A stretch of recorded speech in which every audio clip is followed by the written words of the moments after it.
For those of you guys who haven't been watching for a while, I live on my own now, and my house is in this neighborhood, obviously, you know, I don't know why I feel like I need to explain that. My house is in a neighborhood, nah, I own all of Nevada, it's just my house here. Anyways, my house is in a neighborhood, and I live at this house, you know? They are zoned at the same school as my brother, so I don't know if my brother told him, or if they just figured it out, they like saw me outside, I don't know. But some kids figured out that I'm scrubby. So the neighborhood kids know that I'm scrubby, and you know, they'll knock on the door every now and then and make a dumb joke, take a picture, whatever. Like, I don't hang out with the neighborhood kids, but they know that I'm scrubby, they know I'm a YouTuber, and they know that I live here. And most of the parents in the neighborhood know that I live here and that I'm a YouTuber too. I've had pretty cool conversations. Most of the parents are pretty chill, you know, they're like, oh, that's really cool, that's so awesome that you're so successful so young. Like, generally, it's not awkward, nothing's too weird about it. Most of the kids and I are pretty chill. I don't see them often, but when I do, it's like, hey, what's up, how you doing? Nothing too crazy. There's this one kid in my neighborhood who I'm gonna name Kevin, you know? And Kevin's got it a little bit rough, alright? And Kevin's probably the nerdy kid in the neighborhood who most people don't hang out with, and the only reason I know that is literally every other kid is always outside hanging out, riding bikes, having a good old time, you know, playing Fortnite together, I don't know, probably, but Kevin is always inside, not hanging out with anyone, studying, doing homework, whatever nerdy kids do these days, and the main reason for that, this poor kid is the son of a Karen. Yeah, that's right, guys. This mom has the let me talk to your manager haircut and the attitude to boot. Like, his mom is actually psychotically Karen. I have never met a more Karen person in my entire life. Like, if let me speak to the manager was a person, it would be this kid's mom. And this poor kid has to deal with his mom constantly embarrassing him, constantly yelling at people, constantly making no one want to be friends with him. And I'm sure the kid's not a bad kid, you know, I've only interacted with him once or twice, but growing up with a Karen as a mom has to be arguably one of the roughest childhoods you could ever experience. Like, growing up on the street and homeless is probably better than having to live with a Karen. And just to give you guys an idea of how Karen this guy's mom is, when I first got my house, I parked my car, and they're literally across the street from me, so I've had some interactions with Karen, and she comes outside and asks me if I live here, and I'm like, well, yeah, I just bought the house. And she proceeds to say, no, you didn't, and calls the cops. Yeah, that's right. The cops had to come and verify that I own the house, and it's my house. So, way to go, Karen. Wow, you're so incredible. Called the cops on a kid in front of his own house because he didn't believe it was his. But that's the type of Karen we're dealing with here. That's actually a whole nother story. If this video gets 10K likes within the first day of it being up, I will tell the story of Karen calling the cops on me because it's a saga. But, you know, that Karen is just next level Karenhood. And I guess my brother was talking to Kevin one day at lunch or something, and he mentioned that he's a huge fan of my videos. And my brother kind of told him, well, he lives right by you. And Kevin's like, yeah, I know, I've seen him outside a couple times. My mom called the cops on him. And my brother's like, well, I'm sure he doesn't have any beef with you. He's a pretty chill dude. So, like, you could go knock on his door, like, get a picture with him or whatever. It's no big deal, right? So after school that day, Kevin knocks on my door and he's like, hey, can I take a picture? I'm a big fan. I'm like, yeah, sure, no problem. We take a picture. I'm talking to him for maybe like 2 minutes. We were literally, I was asking how his day was. It was just a normal conversation. And his mom pulls up and is like, is there a problem here? And I'm like, oh, no. No. And she's like, Kevin, what are you doing here? And I knew his mom was a Karen, so I didn't snitch, and I wasn't like, hey, I'm a YouTuber, your son watches my videos, because that's not what I wanted. But Kevin goes, oh, he's a YouTuber that I watch all the time, and I don't know, I just really like his videos, so I figured I could come take a picture, because I don't know, I just kind of look up to his channel. And she gives me the dirtiest look, and she's like, don't you think it's weird that this kid knocked on your door because he likes your videos? And I was like, well, yeah, kind of a little bit. Maybe he shouldn't knock on my door. It's not like, what do you want me to do? No, kid, go away. You support my channel and make my dreams reality. Suck it. And slam the door in his face. Like, I'm sorry, Karen. I wasn't going to punch your son in the throat for being a fan of mine.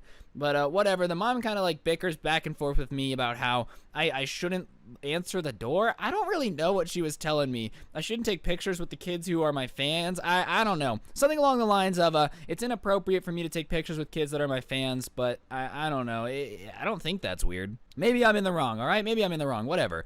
But she kind of like pulls Kevin back to the house, and I'm like, all right, well, Kevin is never going to see me again, whatever. Karen's going to keep being a stupid Karen, you little dumpster diving little baby whore. But whatever, I'm not too pressed. If Karen doesn't like me, Karen doesn't like me. I don't really care. I'm going to keep doing me.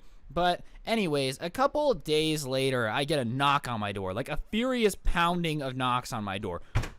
like an angry knock. Like, I think I might be getting swatted when I'm going to the door. I'm like, great, here we go. The SWAT team's gonna surround me. It's not gonna be a good time. And I open the door, and standing there is a very, very angry looking Karen, and she basically barges into my house, like pushes by me, and just starts yelling. And I'm like, okay, first of all, come on in. You know, the water's fine. Welcome to my humble abode, Karen. It's the same house as yours. Can I help you? So she's screaming, and the first thing out of my mouth are, hello, what is going on? She's like, you need to delete your channel this instant. And I'm like, what are you talking about? And she says, I watched some of your vile videos, and I can't believe you tell those stories on the internet. I will get it taken down. You need to take down your channel right this instant. It is not a good role model for Kevin. And I'm like, well, I'm sorry you feel that way. I'm not deleting my channel. It's my job. That's how I make money. And she's like, you need to take it down. It is a bad influence for children. I cannot believe that vile filth is allowed online. And listen, you know, I've said some weird stories on the internet. I don't feel like I've ever said a story time that's vile and disgusting to warrant this type of response. Like, I'm sorry. I feel like my story times are pretty tame. You know, go watch Channel and then come watch me. And I'm like, hey kids, welcome to PBS. You know, I don't feel like I'm that extreme, but whatever. Karen is up in my face yelling at me about how I'm a bad influence and I need to delete my channel. So I explain it again. I'm still calm at this point. I'm like, hey, it's my job. I don't really care what you think. People enjoy it. You're the first parent I've ever had screaming at me to delete my channel because I'm a bad influence. If your kid is doing what I do, then just tell him to stop. You know, you can make him not watch my videos. It's not my fault that you think your kid shouldn't watch them. And she's like, no, you need to take it down. I will call the police. And I'm like, what are the police going to do? The police aren't going to make me delete my channel. And she's like, because I think she realized that the police aren't going to make me delete my YouTube channel. Like, how would that 911 call go? Hey, this is Karen. There's a kid with a YouTube channel that I don't like. I need every video taken down immediately. 911, we need to nuke his channel from the internet. He is a bad influence for children. Yeah, that's right. No joke. One time he said a naughty word and Susan demonetized him. Yep. Oh my gosh. Yeah, send the SWAT team. Let's arrest him immediately. I cannot believe that this kid is a YouTuber. Can you believe it, officer? Absolutely disgusting, despicable. So she proceeds to tell me, and I quote, I cannot believe such filth is allowed on YouTube. She said it like 90 times at this point, and I will be contacting my lawyer to get your channel taken down. And I'm like, all right, Karen, fine. You know what? Contact your lawyer, sue me. Something tells me anyone with a legal degree is gonna be like, you're a moron. You can't get someone sued and get their channel deleted because you don't like their videos. But whatever, Karen's the type of girl to ban D&D because she feels like it's gonna make her kid turn into a devil or whatever. So at this point, she's like, where's your computer? I'll delete it myself. And I'm losing it at this point. This lady's screaming at me saying she's gonna delete my channel. So I say, Karen, get the out. But I didn't blurp it out, all right? I told her to get out. She's like, how dare you swear at a woman? I'll be back. I will call YouTube. I'll call YouTube. And I was like, you know what? If you get a person at YouTube, please let me know because there's a lot of things I need to tell them too. All right, Karen, you stupid whore, dude. Just get out of my house. So whatever. Karen leaves, and I think that's going to be the end of it. But sure enough, the next day, there's another knock on my door, and Karen and her husband are standing there. And the husband's like, hey, can you please delete your channel? It's really making my wife upset. So Karen is obviously standing there like she pulled the trump card. Yes, you know, your husband's gonna magically make me delete my job. You got me. And I kind of tell him, no, you know, it's my livelihood. I explain to him how YouTube works. I explain to him how he can prevent his son from watching my videos. I explain this all to him, and he's like, okay, thank you, I'm sorry. And the husband's being a pretty chill dude. I don't know how him and Karen are married because he's like, yeah, no, I get it. Yeah, we can just prevent him from watching your videos. No, I'm sorry. Like, yeah, this should have been avoided, blah, blah, blah, blah, blah. And as he's slowly kind of jumping onto my side about where I'm like, dude, I'm not going to delete my channel, just make your kid not watch my videos, Karen realizes that she's not winning this and starts freaking out, demanding that I show her husband my vile filth. So I'm like, okay, fine. So I pull up a Scrubby video, the main channel videos, and I show him one, and I'm like, yeah, I just kind of make fun of stuff. And he's like, oh, I don't think that's that bad of an influence. And the look on his wife's face when he says he doesn't think it's that bad of an influence is insane. So whatever, she grabs him and yanks him out of the house, and she's like, how dare you? We will get your channel taken down. Yeah, Karen, you're doing a fantastic job trying to get my channel deleted. I am currently shaking in my boots while enjoying Susan demonetizing every video I upload. So the real kicker of this all, I'm sure you're asking, how does Karen somehow get stupider? The next day, there's another knock on my door, and I look out the peephole, and I see Karen running back to her house full speed. So I open the door and there's a letter there, and I open it, and she had written a fake letter as Susan Wojcicki, the CEO of YouTube, demanding that I delete my channel for disrupting the peace of the neighborhood. Yeah, that's right, Karen. I'm sure you, in the suburbs of Las Vegas, have enough clout to get the CEO of YouTube herself to write me a letter to take down my channel. I don't understand if she thinks I'm a 3-year-old or somebody who can't read, but regardless, Karen, you did a very bad job convincing me to delete my channel. So obviously, I know this letter's a fake. So I just kind of open it, read it on my porch. Oh my gosh, Susan Wojcicki wants me to delete my channel? Oh no! And then I flip off the house and I just go inside and close the door because I'm not playing games anymore. All right, Karen, you can like mess around and play neighborhood police officer all you want. I don't really care. It's whatever. But at the end of the day, the second you start writing fake CEO letters, you just look like a psychotic monkey. But ladies and gentlemen, it somehow gets worse. Yes, that's right. Karen, realizing that her fake letter to me did not get my channel deleted, I was not suddenly moved to tears while simply crying at the fact that I have become a YouTube pariah, and Karen herself wants my channel deleted. No, I didn't care. In fact, I just kind of thought it was funny that this lady was so obsessed with my YouTube channel. So, whatever, she takes to shaming me to get me to delete my channel. She figures that if all the neighborhood turns against me and none of them want their children watching my videos, then somehow I will miraculously have to delete my channel. Yeah, that's right, guys. If everyone in the neighborhood, all 400 people don't like my videos, suddenly my 1.3 million subscriber channel and my second channel with over 100,000 subs immediately fall into ash. There is nothing that will ever exist again because the neighborhood no longer likes my content. So she makes a Facebook post basically insinuating that I am corrupting the children and that I need to be banned from the neighborhood. Like, yeah, they're gonna make me sell my house because I make YouTube videos. And the comments on Facebook backfire immediately. Like, the other parents in the neighborhood are like, can you leave the poor kid alone? I've watched his videos, they're harmless. Like, please find something to do with your life. It backfires entirely. Everybody else in the neighborhood knows me as like the nice guy who, like, I don't know, I just kind of keep to myself. I don't cause any problems. I don't throw wild parties.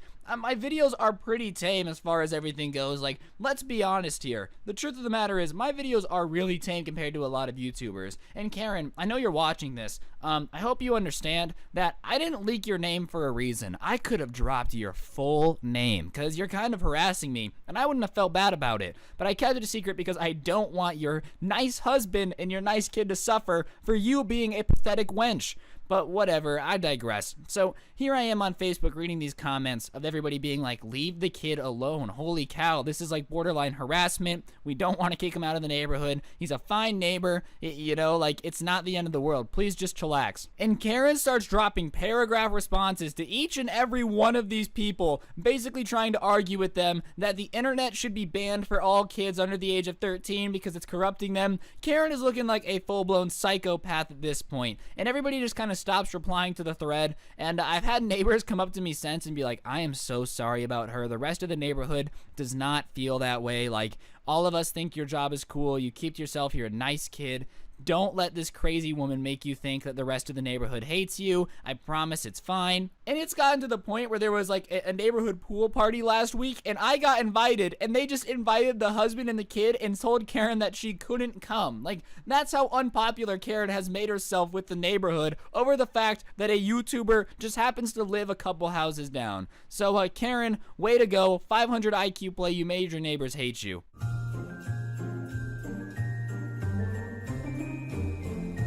Today we're going to be telling a story about animals. There was a kid in my 7th grade science class, that 8-hour class pet. In 7th grade, we have to take biology in my state, which is pretty cool, I guess, if you like learning about life like a nerd. Not me. I'm a total savage. I punch my science teacher in the face. On a real note, though, you do have to take biology in 7th grade in my state. And because of that, our teacher really wanted to make it fun, you know? He had a bunch of fish around the classroom. We had chinchillas. We just had a lot of animals that our class had to take care of. The stipulation was we had to feed them and take care of them, but for the most part, it was pretty cool, you know? We got to pet a chinchilla and look at fish. Like, it was a pretty cool classroom, I guess. And most kids were pretty normal and definitely never looked at those goldfish and thought, Those look delicious. Never ever ever had a chinchilla churro, a snake empanada, whatever you were thinking about eating animals, just don't do it. Most people don't have to be told that. Most people don't have to be told not to eat the class pet, but there was one kid in my class that I guess didn't get the memo, because one day we're in our lab groups, and our lab groups were randomly assigned, and we had to do this biology report, and we had to go from cage to cage for the animals and write down the characteristics of the animal. We were in 7th grade, we were pretty dumb, so we had to be like, fishes swim! You know, normal stuff that you have to write down in a science class, I guess. I don't really know, alright? I don't know why it was the assignment, that's what it was. And I'm with this really, really weird kid who, for the purpose of the story, is going to be named Davis. And Davis, you know, wasn't the sharpest tool in the shed. Davis, I don't know how he got into an honors biology class, because I don't think even he knew what was going on. Like, he was the type of guy who would look at a cat and be like, that's a weird shaped dog. Like, that's the type of dude Davis was, alright? But regardless, I was in this group with Davis and a few of my friends, and we were at the goldfish writing down our observations, and he says, I've always wondered what goldfish taste like, which is just a weird statement, you know? I've never once looked at a pet and been like, I wonder what it tastes like. Never been chilling at the pet shop going, oh, do you guys have any Yorkie? It tastes way better than Beagle, you know? That's just not my personal cup of tea, but I guess Davis was really curious about the taste of this goldfish. And I thought it was weird, but I just brushed it off because I never thought anyone would be weird enough to eat a class pet. It's not something you experience on a day-to-day basis. So, anyways, I guess Davis thought we were friends after we were in the science group, because I'm just not going to be mean to some random kid in my science class. Like, I wasn't going to bully him and be like, haha, you're the weird kid that wants to eat a goldfish. So every day before class, he would just walk up to me and talk to me, and we ended up having a couple video games we played in common. We would just talk about that, and he was definitely weird. Like, we both really played GTA, and he would go on and on about specific, like, stats for each car, and I was like, all right, dude, whatever. Like, I'm trying to learn biology. That's really cool, Davis. I'm glad you think we're homies, but, you still want to eat a goldfish. We're not like homies, you know? But regardless, every day before class, he was walking up to me and trying to have these really long, in-depth conversations. And every time he'd be like, man, one of these days I'm going to eat the goldfish. And I would just kind of laugh it off and be like, it's one of those weird jokes that people repeat. It's a repeating joke. It's like me being like, I'm cool, you know? It's just a funny thing that you say over and over again because you really hope it's true. So whatever, I keep doing my thing, going about my day in biology class. And one day, before we really get started, Davis walks in, looks me in the eyes and says, today's the day, walks over to the fish tank, grabs the goldfish with his bare, nasty burrito-looking hands, and pops it in his mouth and just swallows. Like, doesn't even chew, just swallows, and then opens his mouth and there's no fish there. And the entire class is looking at him and it's just silent. Like, you could hear a pin drop because nobody expected this weird ass kid to walk into the cut, eat a goldfish, and just act like nothing happened. And instead of being like, oh my god, I just ate a goldfish, or any reaction, any emotions whatsoever, Davis, this weird kid, just goes to his seat and sits down. No questions asked. Doesn't react, doesn't smile, doesn't laugh, nothing. Just swallows this goldfish whole and goes down. And I'm promising you, this was not the snack that smiled back. This was a real goldfish. 30 seconds ago, it was swimming around and now it's in Davis's stomach, and I promise you that Nemo is never gonna find his dad from there. Anyways, so Nemo just got chewed up. Davis is sitting there, and the teacher walks in and is like, wow, why do you guys all look like you've seen a ghost? Haha, who's ready to start class? And this one girl, who was a snitch-ass bitch, but regardless, it needed to be snitched on, raises her hand and goes, Davis just ate the goldfish. And our teacher's like, what? Like, are you guys kidding? Like, what do you mean? And she goes, no, like, Davis ate the goldfish. And people start chiming in, yeah, he just put his hand in the tank and ate it, like, just swallowed it. The teacher doesn't believe us, walks over to the tank, and sure enough, there's no goldfish. The goldfish is gone. Rest in peace, Swimmy, 2012, I don't know, and is like, Davis, did you eat the goldfish? And Davis goes, yeah, I did. Why did you eat the goldfish? And he's like, well, I don't know, I thought it would be funny.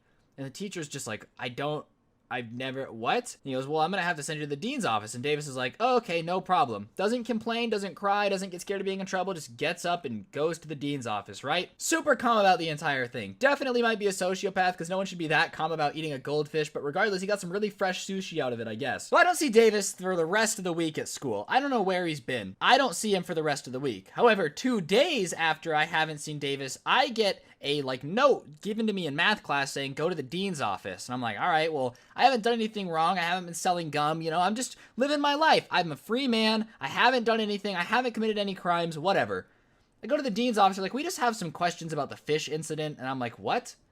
And they're like, yeah, some questions about the fish incident. I'm like, the kid who ate the fish? And they're like, yeah. So, whatever, I'm like, yeah, ask away. And they go, well, the kid who ate the fish, you know, we're gonna keep his identity a secret. I'm like, I know who it is. You don't think the entire school is talking about this weird kid who ate the goldfish? All right, dean's office, whatever. Is saying that you told him to do it. Like, you were telling him to eat the goldfish and were egging him on. And I'm like, what do you mean? They're like, yeah, well, were you telling him to eat the goldfish? I was like, no, I never told him to, eat Finding Nemo, okay? He would come in every day and make like a joke about eating the goldfish, and I would just laugh because I thought he was kidding. And they're like, oh, well, your laughing encouraged him. I'm like, no, Dean's office. If you are gonna blame me for laughing at a kid saying he's gonna eat a goldfish because he actually ate the goldfish because I laughed, you guys are insane. Like, that's not how this works. How in the world am I expected to understand that this kid's like mentally unhinged and is gonna eat a goldfish? You guys are actually trying to blame me for this kid eating a goldfish. And they're like, yeah, well, I don't know, he feels like you egged him on, like you were encouraging him and his parents think you encouraged him. All right, it's not my fault. Your kid is so weird. He feels the need to snack on a goldfish in the middle of biology class, all right? There was a lot more issues if I was encouraging him, but I wasn't. So whatever, I'm like, I didn't tell him to eat the goldfish. I would laugh at it every day. Like, that was it. And the dean's like, well, maybe you shouldn't laugh at stuff like that in the future. I'm like, oh yeah, sorry, dude. Sorry for laughing at a kid saying he wants to eat a goldfish. My bad. I'll never laugh at anything funny again. Especially your ugly ass hairline, bro. You're like 57 years old and you're so bald I can literally see my reflection in your chrome dome, Mr. Dean. Whatever. I was a little salty. I still am. Mr. Maxwell, if you're watching this, you still a hoe for getting me in trouble for selling gum. And on top of that, accusing me of somehow making a kid eat a goldfish. So whatever, I start getting defensive and they're like, whoa, why are you getting so defensive? You have nothing to hide. I'm like, because I didn't make a kid eat a goldfish. So finally, after like 30 minutes of asking me if I'm sure I didn't make the kid eat a goldfish, as if my answer's magically gonna change. Like halfway through questioning, I'm gonna be like, yeah, you know what? I did tell him that I really just wanted him to eat a goldfish. They finally say, whatever, you can go back to class, but like, we're keeping an eye on you. All right, what are you gonna keep an eye on? You should have kept a better eye on the pets. Maybe we wouldn't have had this problem if homeboy couldn't have such easy access to the goldfish in the first place. So regardless, I never got in trouble, I guess, outside of that weird interview thing for making this kid eat the goldfish. But of course, rumors start to spread. Now everyone thinks I had something to do with it. Like, they actually think that I, of course, had something somehow to do with this goldfish eating thing. So now I'm starting to get crap. So I'm mad now. So I go back to the dean's office. I'm like, look, you guys already made like my life terrible. I didn't have nothing to do with the goldfish. Like, is there anything you can do to tell people that I had nothing to do with this? And the dean's office is like, no, we can't reveal stuff about student matters. I'm like, well, maybe your students should matter a little bit more, all right? People think I had something to do with a psychopath eating a goldfish when I had nothing to do with it. But whatever. So the principal, I call the kid a psycho, and the principal's like, no, he's not a psycho. We're working with him. He's at a mental health facility right now trying to get help. I'm like, yeah, the help should have happened before he ate the goldfish. I don't know why I have to suffer because this kid ate a goldfish. Why am I being punished? Why am I, like, what? How is this my fault? Maybe your students shouldn't eat goldfish. So I'm heated. I'm mad at this point, and they keep insinuating that because I'm getting mad I have something to hide. I'm like, no, I just don't want to be accused of having anything to do with this. But whatever, a few weeks later, finally, Davis comes back to class. I don't know how he's still in the same class. I don't know how they thought he was ready to come back to school, because the first thing he does when he walks in the door is walk up to me and go, I'm really mad that you made me eat that goldfish, bro. And I'm like, are you so delusional? Are you so insane that you actually think I made you eat this goldfish, right? I'm heated at this point. I'm like, I had nothing to do with that. You would come in every day and be like, I'm gonna eat the goldfish. You're the crazy person that had that idea. I just laughed, bro. I will never laugh at anything you say ever again, outside of the fact that you are absolutely a psychopath. And he's like, my therapist said you try to pin the blame on me. I'm like, well, duh, because you ate the goldfish, bro. Your therapist is correct. Yes, I'm going to blame you for you making a bad decision and then trying to blame it on me. And my science teacher at this point is hearing me yelling, because I am yelling. I'm not gonna lie. I wasn't calm. I wasn't cool. I was pissed. I'm yelling at this kid for trying to blame me for him eating a goldfish. So finally, they sent us both to the dean's office. The dean's like, if there's going to be a problem, we're going to have to separate you two. I'm like, yes, please separate me from this kid. Please. So they're like, well, we're going to move you out of the science class. I'm like, that's fine. That's totally okay. Just get me away from Goldfish McGeezak over here who's snacking on Nemo like it's an Olympic sport. So they moved me out of that biology class, put me in a new one. It ends up working out really well because that is when I met the girl that I ended up like run in the tunnel with that fell. So I got some good stories out of it. It was the first girlfriend I ever had. It worked out in the long run. However, at the time, I had to leave the class because I was apparently harassing him, the kid who ate the goldfish, and was trying to blame it all on me. But regardless, guys, that's the story of the kid who ate the class pet. Hopefully you enjoyed. If you did and you enjoy my suffering, press the like button, please, because I'm very heated telling the story like 8 years later because I'm still mad that I somehow got blamed for the kid eating a goldfish. And it wasn't the last time I had to deal with this asshole eating something, all right? One day I get up from lunch to go get a water, and I come back and my lunch is gone, and they're like, yeah, some kid took it. And I ask him to describe him, and I go over, and Davis had taken my lunch and was eating my food! Davis, if you're watching this, I hate you, bro. You're a compulsive eater, all right? I need you to, like, get some help or something, because holy cow, you're just so psychotic. No one should steal another man's food.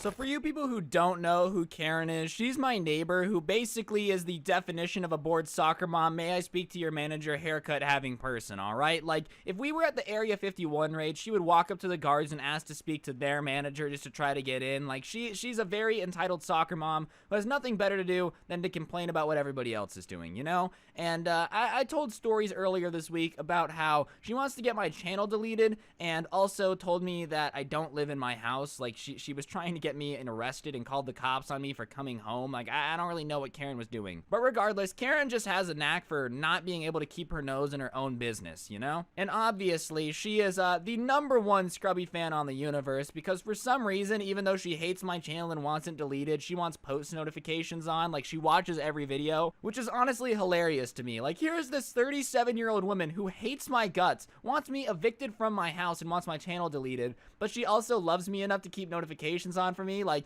Karen, I know you're watching this. Big shout out to you for being the #1 Scrubby fan on the planet. And anyways, I made 2 videos about her earlier this week, and I knew she was gonna be pissed because that's just the type of person she is. So obviously, after posting them, I was just waiting for the backlash to happen. And this morning, July 19th, 2019, I woke up to banging on my door. And not like a calm knocking, but Karen knocking. I described it earlier, you know. It sounds a little bit like meteors pounding on your door while screaming like a banshee something about deleting your YouTube channel. Like, that's just what I woke up to. So I hear this pounding on my door, and I try to ignore it and just like go about my business, because I knew it was Karen, and I really didn't want to deal with Karen's crap today, you know? I wanted a nice relaxing day, play some Fortnite with the boys, but she kept knocking for 20 minutes. I'm not even kidding. This woman has so little to do in her life that she spent 20 minutes pounding on my door and screaming, and at this point my dogs were starting to get scared, so I was like, alright, well, I guess I gotta deal with Karen, because you can mess with me all you want, but if you make my dog scared, we're gonna have a problem here. So I go to the door and I open it, and sure enough, Karen is standing there, beet red in the face, and the first words out of her mouth are,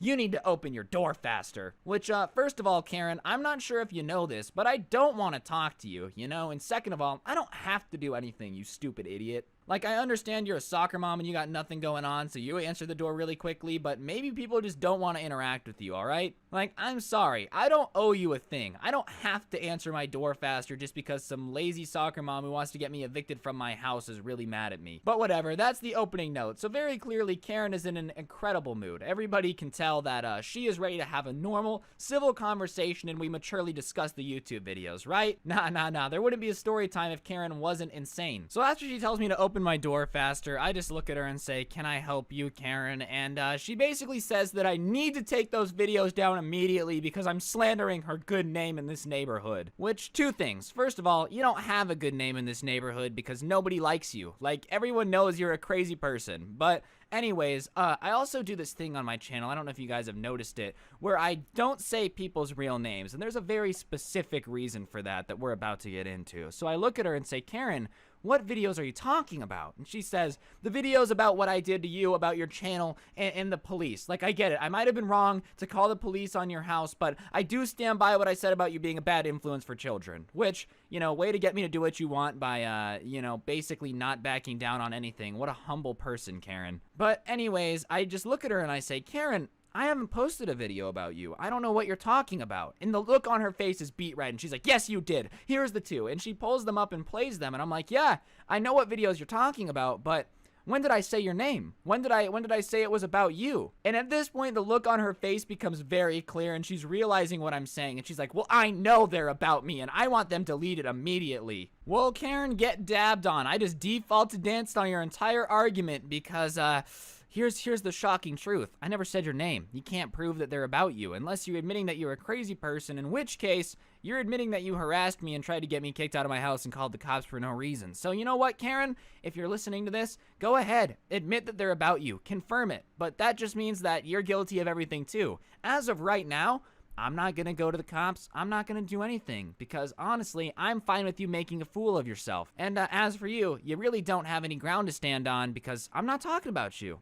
This is a completely unrelated Karen. I know you're watching. So once Karen realizes that she really can't get my videos deleted easily because I didn't say her name or say it was about her specifically, she starts causing a scene and is basically standing in my front yard screaming. So I start laughing at this point, and of course, Karen immediately does the classic, "Oh, you think a woman in distress is so funny?" And I'm like, "No, I just think you're throwing a temper tantrum in a 20-year-old kid's front lawn because he made a YouTube video about something that might possibly maybe have a semblance to something you've done." So she's standing in my front lawn making a fool out of herself, screaming like an absolute idiot. And what I don't understand, Karen, like I said, I know you're watching this, so I just have a question for you. Why do you do this to yourself? Like, the only way I'm gonna keep making these videos about a similar character named Karen is if you keep acting like a moron. If you just left it alone, I wouldn't have anything to make fun of. But every time you come to my house and yell at me and tell me to delete my videos or throw a temper tantrum in my front lawn,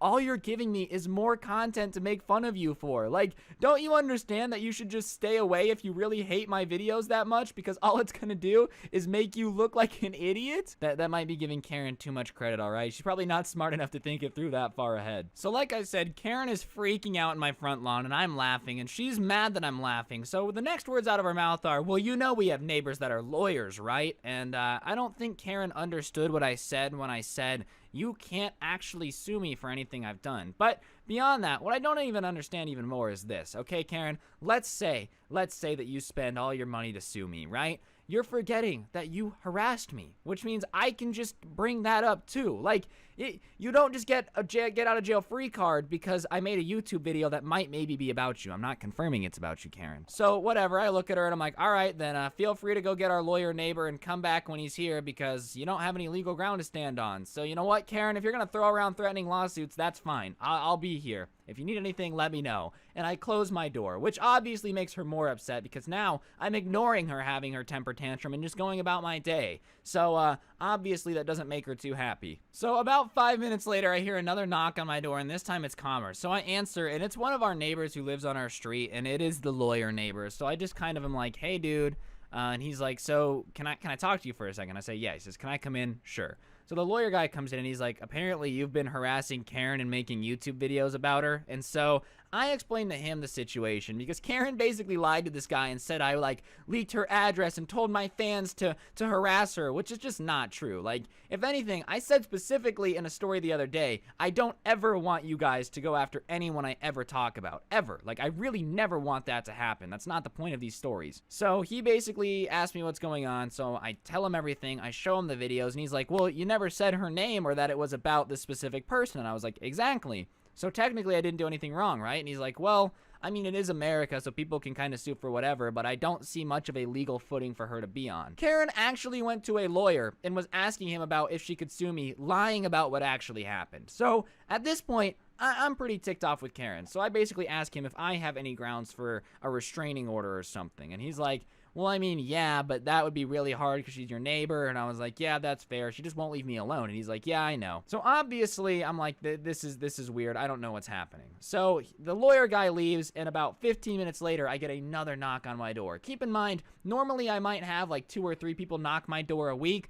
but at this point, I've had 3 people in the last 4 hours. So I'm not too pleased about this situation. And it's Karen, and she has this smug look on her face, and she says, "Well, I just contacted my lawyer, and it looks like we have plenty of grounds to sue you, so I'll see you in court." And I looked at her and I said, "Karen, I'm filing a restraining order on you, so you might want to be very careful about ever crossing the street again." And she's like, "What are you talking about?" And so I explained to her that at this point, I have more than enough to file for like harassment and that I can get a restraining order. And that would basically mean that she would have to stay on her side of the road. So if she ever drove down her side of the road in my car and I saw I could call the police and get her arrested. And she's like, "Well, that's not fair." And I said, "You're right, but I mean, if you're going to be suing me, I don't want to ever have the danger of you coming to my house or doing anything."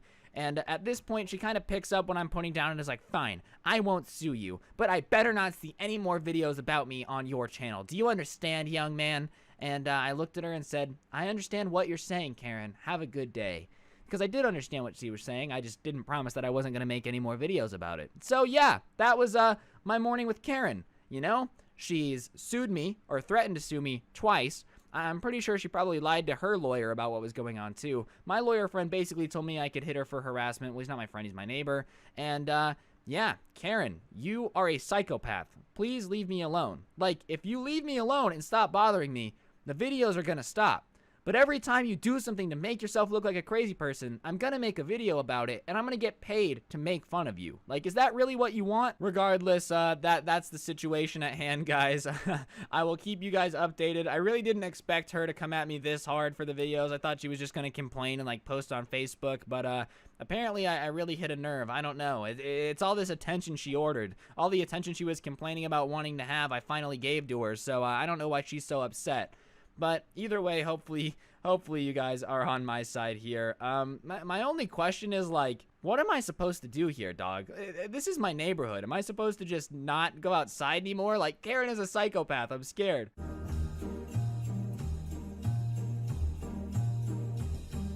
So like I've said, when I was in high school, I worked for a giant corporate chain of grocery stores. It's a very well-known store. They're basically everywhere. And I don't have any bad beef with the company or anything. I'll still get my groceries there sometimes. But whenever you're dealing with a massive company, what you have to understand is managers suck. Managers, for whatever reason, for giant corporations are just like whatever turd was the most polished whenever they needed somebody new, so they got moved up. I have never had worse bosses than when I've worked for corporate chains. And the managers at this store were no different. There was basically like 2 or 3 managers I got along with, but like 8 managers, and most of them were crazy. But there was one lady in particular who was like the manager of our managers. She would only come into the store maybe once a week, and she really didn't like me. She didn't like me because she would come in normal clothes, and I didn't know who she was when I had first started. And one day she asked me to get her a water, and I told her what aisle they were on, and I guess she took that as an insult and had it out for me ever since. And we're gonna name her Margaret for this story because I'm not trying to get sued for what she ended up doing. But Margaret just really did not like me. And at the time, I was only 16, 17 years old, so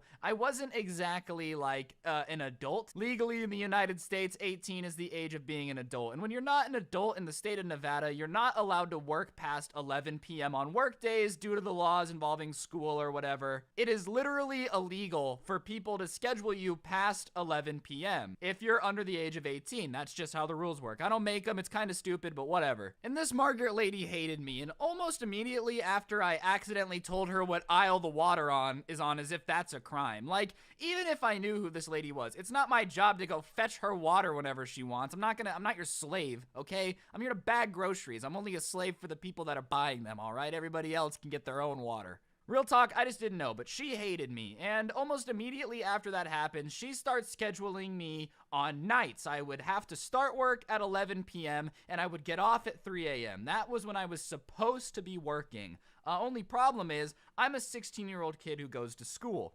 And my parents definitely, like, took school kind of seriously. They would not have been cool with me working at 11 p.m. So after I realize that I'm getting put on this, like, ridiculous night shift, I go into Margaret's office and I'm basically like, hey, you know, I have school. I can't really work from 11 p.m. to 3 a.m. And she looks at me and she smiles with that, like, shitty, oh, that's so sad, but I'm not actually sad grin that only white women can do. Like, I don't know what it is about white women, why they are genetically predispositioned to have just the nastiest facial expressions ever. But she hits me with it and goes, oh, well, I'm so sorry. That's the only hours we have available for baggers. So, you know, if you want to quit, I guess that's just something that you need to do. And, like, winks her eyes at me and smiles. And it's at this point I realize that this manager of managers is deadass trying to get me to quit. She does not want me to work here. She doesn't like me so much that she has now taken to scheduling a child to work in the middle of the night in the hopes that I'll quit because I'll have school. And at the time, I didn't know this was illegal. I thought this was perfectly fine. I only found out it was illegal, you'll hear at the end of this story. So I'm like, well, crap, I want the job, but my parents were not going to let me work nights. So I basically decided to do what any good kid would do, and I sneak out of the house at 10:30 and go to work my night shifts whenever I was scheduled. And at first, I thought I was going to hate the night shift. Most kids sneak out to, like, go to parties and get effed up and get girls pregnant. No, not me. I was sneaking out to go to my job. So, At first, I thought I was going to hate the night shift because I'm like, great, I'm going to be stuck with a bunch of weird people that work nights with some crappy manager. But ladies and gentlemen, let me tell you, if you ever have a choice, the night shift is cool as hell. First of all, the manager on the night shift was this dude named Julian. Coolest dude ever. Literally did not care. As long as the job got done and he wouldn't get in trouble the next morning, he didn't care if you listened to music. He didn't care if you sang and danced while you were doing your job. As long as it got done, he didn't care, which is the ultimate way to do it. Like, it's just the best thing ever, mainly because it really shouldn't matter. If my job is to collect all the carts in the parking lot, why does it matter if I'm listening to music while I do it? And also, if I'm collecting carts in the middle of the dark parking lot, please let me do it with music on, alright? It's horrifying out here. The first night I had to go collect every cart in the parking lot. This massive, massive shopping center parking lot. At midnight, and it wasn't in the best neighborhood, so I'm not gonna lie, I thought I was gonna get jumped, but it ended up being pretty safe. There was a security guard in the parking lot that I found out about. That was never an issue. But Julian was a super cool dude, and after I got done with all the carts, there wasn't much to do, because as a bagger, they don't do cashier checkouts at night. You have to do self-checkout, so there's nothing to bag. So I go to Julian, and I'm like, look, it's midnight, I've been here for an hour, what do you want me to do? What can I go do? And he looks at me and he's like, oh, just go to the back room and hang out with Raj. He needs help stocking. And I was like, oh, okay, thank you. So I didn't know who Raj was at the time, but I go to the back room and I walk in and there's like this 21-year-old Indian kid standing there. And he looks at me and he's like, oh, you're new. And I say, yeah, I'm Ryan. I'm a bagger. Da-da-da-da-da. I pissed off Margaret and she scheduled me on the night shift. And he's like, hey, that's how I started here. I used to be a bagger that got put on the night shift, and now I'm in charge of receiving items at night and like organizing them and stocking. Which, you know, pretty cool. A fellow person that is hated by Margaret and got stuck on the crappy shift. We should get along great. We've got a lot in common. We're clearly bros. And that first night where Raj and I hang out, you ever just get to know somebody and you're just bros right off the bat? Like the first time you high five, you know, you just get that bro energy going. Me and him got a bromance going, you know. We were like best friends and we still talk all the time. I was literally playing video games with him before we recorded this. He doesn't work there anymore. Don't worry, we're getting there. So, basically, me and this dude would just have a great time. We were best friends. We would go into the back room after I would take care of the carts at work, and I would basically just goof off the entire time. We would get some of the disability carts because they weren't being used at night, and we would race them around the back room when the stock would get there, so it'd be like a little racetrack. We would have a great time. We would just goof off. We would tell jokes. It was always fun. It got to the point where I would be hyped to go to work because I was like, man, after I take care of the carts, it's gonna be great. I'm just gonna hang out with Raj. And as much as we would goof off, our work always got done. In fact, we would usually get done with the receiving and organizing and sometimes even the stocking by like 1 in the morning, and we would have just 2 hours to goof off and do whatever because we were done until the next orders got there, or I would leave and then he would have to take care of the next set of orders that would come in. We were so efficient that we had 2 hours to goof off at work as best friends, and that's just a good way to work. And Julian didn't mind when we would goof off. He would walk in and catch us doing dumb stuff, you know. We had like a Nerf basketball hoop set up, and whenever people were on break, they would come in and play. It was just a good time, and Julian didn't care because the work got done ahead of schedule. Like, it was done faster than he expected it to be done, so he didn't care what we did. He didn't ask questions. And for about a month, I'm like sneaking out of my house and going to work 2-3 times a week, and I eventually straight up started asking to get scheduled more, you know? My parents, thankfully, are kind of boomers, I'm not gonna lie, so they were asleep pretty early. It was never hard for them to be out by like 10:30 when I would leave, and they didn't really check on me before I would get back at 3 in the morning, so I was pretty good. The only thing that was really suffering was my sleep schedule, because basically I would come home from work at 3 in the morning, do my homework, go to school at like 6:30,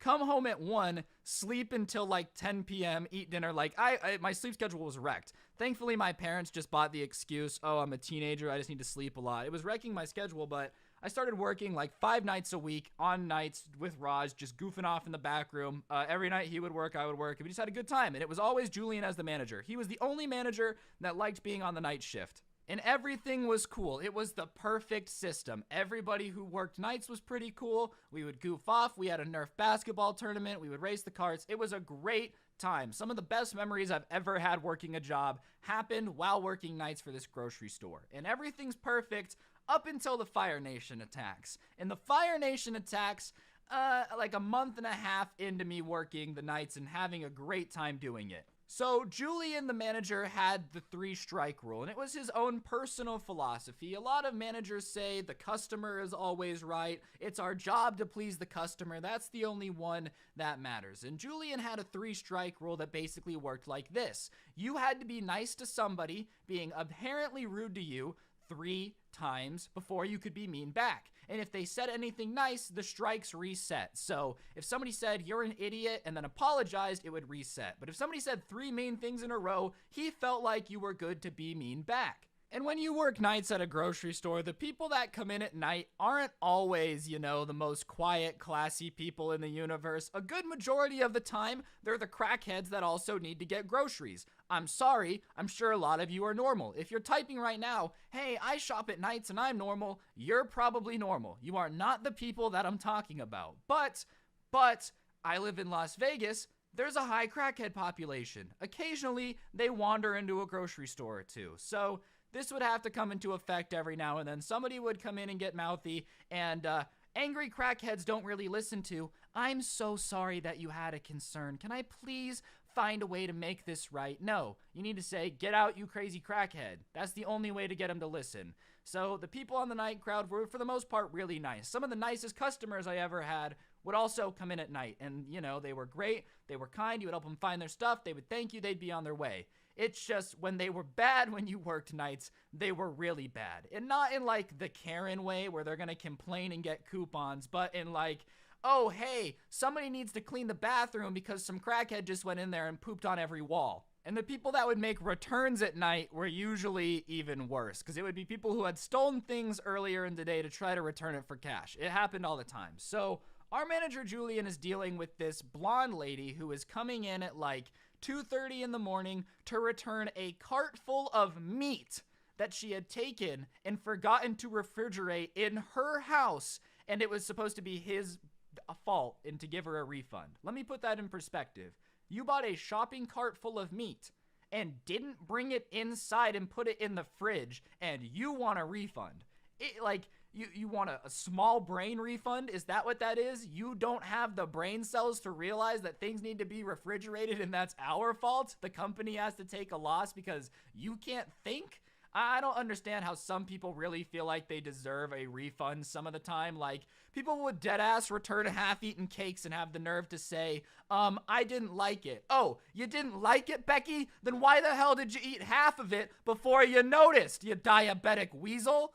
That got very personal. All right, I had a bad interaction with the half-eaten cake one time, but you guys get the idea. So this lady is trying to return this cart full of meat that has left the store, which we don't know what she did to the meat. She could have injected cyanide into it for all we know. We don't know, and it's expired. So my manager is like, "No," and she begins to get irate, as old people do when you tell them no. She repeatedly tells my manager to get out of this country, even though he was born here. Says a bunch of other very nasty words that I'm not going to repeat because I'd like this video to stay monetized, and is overall being as horrible as you can be as a customer.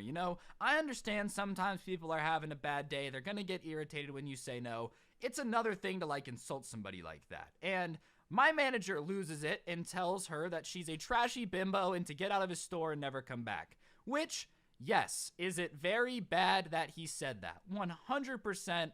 I get why he said it. I know someone in the comments going to say, whatever, he deserves what happens next. I don't think so, because he was a great manager. The work got done, and you can ask a lot of people who work in the grocery store getting a good night crew is very difficult, and he had a great one on his hands. It was great. And since it's a return, it happens in this booth. And we did probably maybe 100 returns at night over the span of a shift and never had any problems at all. But I guess Margaret had decided that things were going too good on the night shift because she randomly decided to pick a review from last night to make sure our customer service was up to par. And so we get called into the office at 11 p.m. as soon as I get there the next day, and she's there, and it's me, Raj, and Julian, because I had happened to have been in the front of the store when I was like sweeping the aisles when this interaction happened. And basically we had this like POS system in the front of the store, and I would have to log whenever I was doing a sweep of the store, and I would start from right there, and it just happened to be right by the customer service booth. So I had heard the tail end of the conversation, and Raj had been called in. I don't know why. Maybe because he's the only other like manager person there that's actually kind of in charge of the store, like he actually has power. I don't know, but it's us three in there. And Margaret starts playing this recording, and the insults from the lady are gone, and it's just Julian screaming at this customer. That's what it looks like. The original insults are gone. They're not there. And she's basically like, who do you think you are? You know, I don't understand how you thought you were going to get away with this. I'm suspending you for a week, and we'll discuss the possibility of you coming back as a cashier, but you're lucky if you even get to keep your job. And he's like trying to explain that the lady was insulting him. And Margaret says, don't tell me what my sister was like. I know her. And we put the pieces together. The lady that had come in and done this is Margaret's sister, which is why the recording got randomly selected after all the times that we did return. It had never happened before in the month and a half I'm there, but it randomly happens, and it's edited where the insults are taken out so that way he looks bad. So Margaret's just being spiteful and getting rid of a great manager that ran the store well because, I don't know, her sister apparently is too stupid to figure out the concepts of refrigerators. I'm still not too clear on what we did wrong, but, you know, that's how it is sometimes. Crappy managers ruin things. That's just what they do. If you own a company, having a good manager is probably the most important part. Like, if you don't have that, it's going downhill, but whatever. And she looks at me and Raj, and she's like, I wanted you in here because what did you hear? And so I'm not stupid. Julian's already fired, you know, and he kind of like gives me the look that it's cool. So I kind of explain that he was yelling because I'm not trying to lose my job, all right? Like, I'm not. And he's cool with it, you know, because he's already fired. There's nothing I can do. What am I going to do? Defend him? She's not going to listen to me. It's obvious that this is a spiteful firing. Even if I would have tried to defend him, there's nothing I can do. So I'm kind of like, yeah, he yelled at her. You know, I don't say he's at fault. I don't say anything. I say that I heard her insult him, and she's like, well, that's not what the recording says. And she's the boss in charge of the recording. Not much I can do. So she fires Julian, or suspends him for a week, I should say. He's suspended, and then he's going to come back as a cashier. But she fires him as a manager. He will no longer be in charge of the night shift, which is usually great. So he leaves, and before me and Raj can leave, she's like, you guys work nights tonight. I'm taking over as night manager. And I'm like, damn it. How can my luck get any worse? Not only did the coolest manager that I've ever had just get fired for something that wasn't his fault because this jerk that's like in charge of the store has it out for him because her sister is too stupid to figure out how refrigeration works. But on top of that, now I have to work with this witch, dude. What if she tries to bake me into a pie like Hansel and Gretel? Me and Raj are Hansel and Gretel in this situation. Do you understand that? I'm not trying to be baked into a pie by an evil witch in the back of a grocery store. That does not sound fun to me. I've seen those industrial ovens. They're dirty. They do not clean them enough. So whatever, Margaret is straight harsh in the vibe check. If the vibe check was committed that first night, it would basically be the same as people pulling up to camp, and not a fun one if you're picking up what I'm putting down. The vibe is not good. I pull into work, and Margaret basically tells me to go get the cart, so I do that, and I put my headphones in, and she's like, what are you doing? You represent the store right now. You have to get out there. So for an hour, I have to push carts in silence. Sure, is it the biggest deal in the world?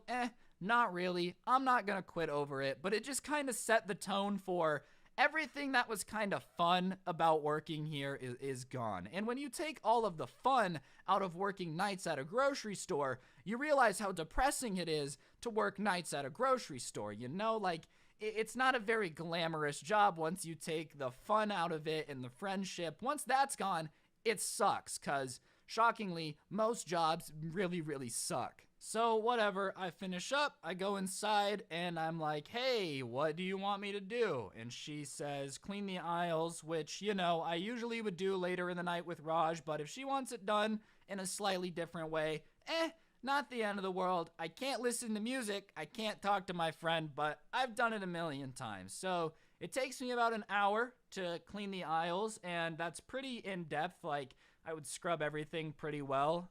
So I go back and I say, hey, I finished, now what? And she's like, clean it again. And I go, huh? She's like, yeah, go clean it again. So I'm like frustrated. So I go and I clean the aisles again, and at 1 in the morning, or I guess, yeah, about 1 in the morning now, it's not as fun to be awake, and it's not entertaining to be cleaning aisles that you've already cleaned. So I take an hour again, dilly-dallying. I'm kind of like on my phone in the aisles and whatever. Just I'm like wiping it again, but I'm not scrubbing it down again. I'm just kind of wiping it. So I'm kind of on my phone, and I come back and I'm like, hey, okay, I'm done. She's like, okay, go in the back and help Raj. So I get in the back about like 1:30, 1:45, around there, and me and Raj are back there, and like, you know, we get all the orders in, and we like start organizing it, and we organize it, and we're like, okay, well, let's go stock it. And when you get an order, you don't stock all of it right at once. You don't take it all out into the aisles. You take it part by part. So, you know, okay, let's go face the bread first. And then you go out and you would stock the bread. And there were more people helping us. It was definitely not just me and him stocking the store. There was like a stock team, but we would help because, I don't know, it was just easier to help. Everybody got the job done faster, then we could goof off and play Nerf basketball. So we're kind of like going out there, and we have it organized in a very specific way. It worked. Basically, the way we would take the orders in is we would order it strategically so it would get delivered. So as the stuff came in, the aisles were in order. Like, they would try to order it and try their best to schedule it. You can't do a ton with scheduling trucking, but try their best to make it so that we could, as efficiently as possible, just work down into the warehouse, like as we would go across. Instead of having to move stuff to get stuff out, you know, we would just work across. And it worked for us. It was pretty efficient, especially because most days we weren't ordering everything in the store. You would have alternating days, so it was pretty efficient. So we go out with the first set of stuff, and we put it on the shelves, and we face it with the stocking people, and we come back in, and everything is out of order. Everything's been moved. Everything's all over the place. Like, nothing's where it's supposed to be. And Margaret's standing there, and she's like, I want it done this way. And the entire staff, not just me and Raj, is like, we've been getting it done ahead of schedule since before you got, like, why? Why are you doing this now? It's been done by now. Usually at this point in the night, we're done. We still have to do half the store. Like, why would you unorganize it if organizing it has worked so well? And she says, this is better. This is the way that I want it done. You're gonna do it this way. And obviously everybody's like groaning and pissed off, and we get maybe another aisle done because we're having to run all over the warehouse and find stuff, and this needs to go. Like, it was just a mess. It was just a mess. For example, there were 2 pallets of Pepsi. She put one of them in the front where we could get to it, and the other one in the back. Like, it was just dumb. It didn't make sense. It was not a logical system the way she was organizing stuff. So whatever, everybody gets it done. We don't get done with the store, though. At 3 a.m., I'm gone, and I'm not staying longer than 3 a.m. because I got school in 3 hours, so I gotta go. So I leave, and everybody's pissed off. The mood, we had like a little group chat, is pissed off because this lady just sucks. She's not a good manager. If the system is working, why would you replace it? If you were a store owner and your night crew was so good that they were getting done like 2 hours early and then had more time to clean up the store and do everything else and make the orders before the day crew got there, wouldn't you be happy? No, apparently this chick was like, I want it my way. That's just how it was. It was her way or the highway. That was it. That was the only way it could be. And for about 2 months, I put up with it, mainly because Raj asked me to. He needed the job. He was going through a hard time at home. He needed the money. He was like, please, can you just stay? You're making it more bearable.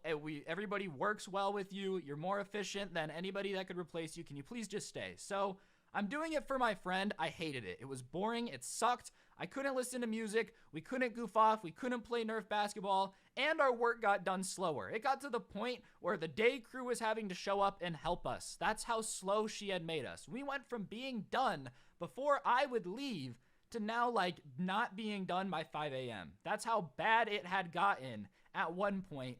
And it's just not good. It's not a good system. So everybody's miserable on the night crew. This like once happy family now. We still got along, you know. We would all play Xbox together and stuff, but at work, it sucked. And it was all because Margaret and her stupid managing skills that were not good. They were terrible.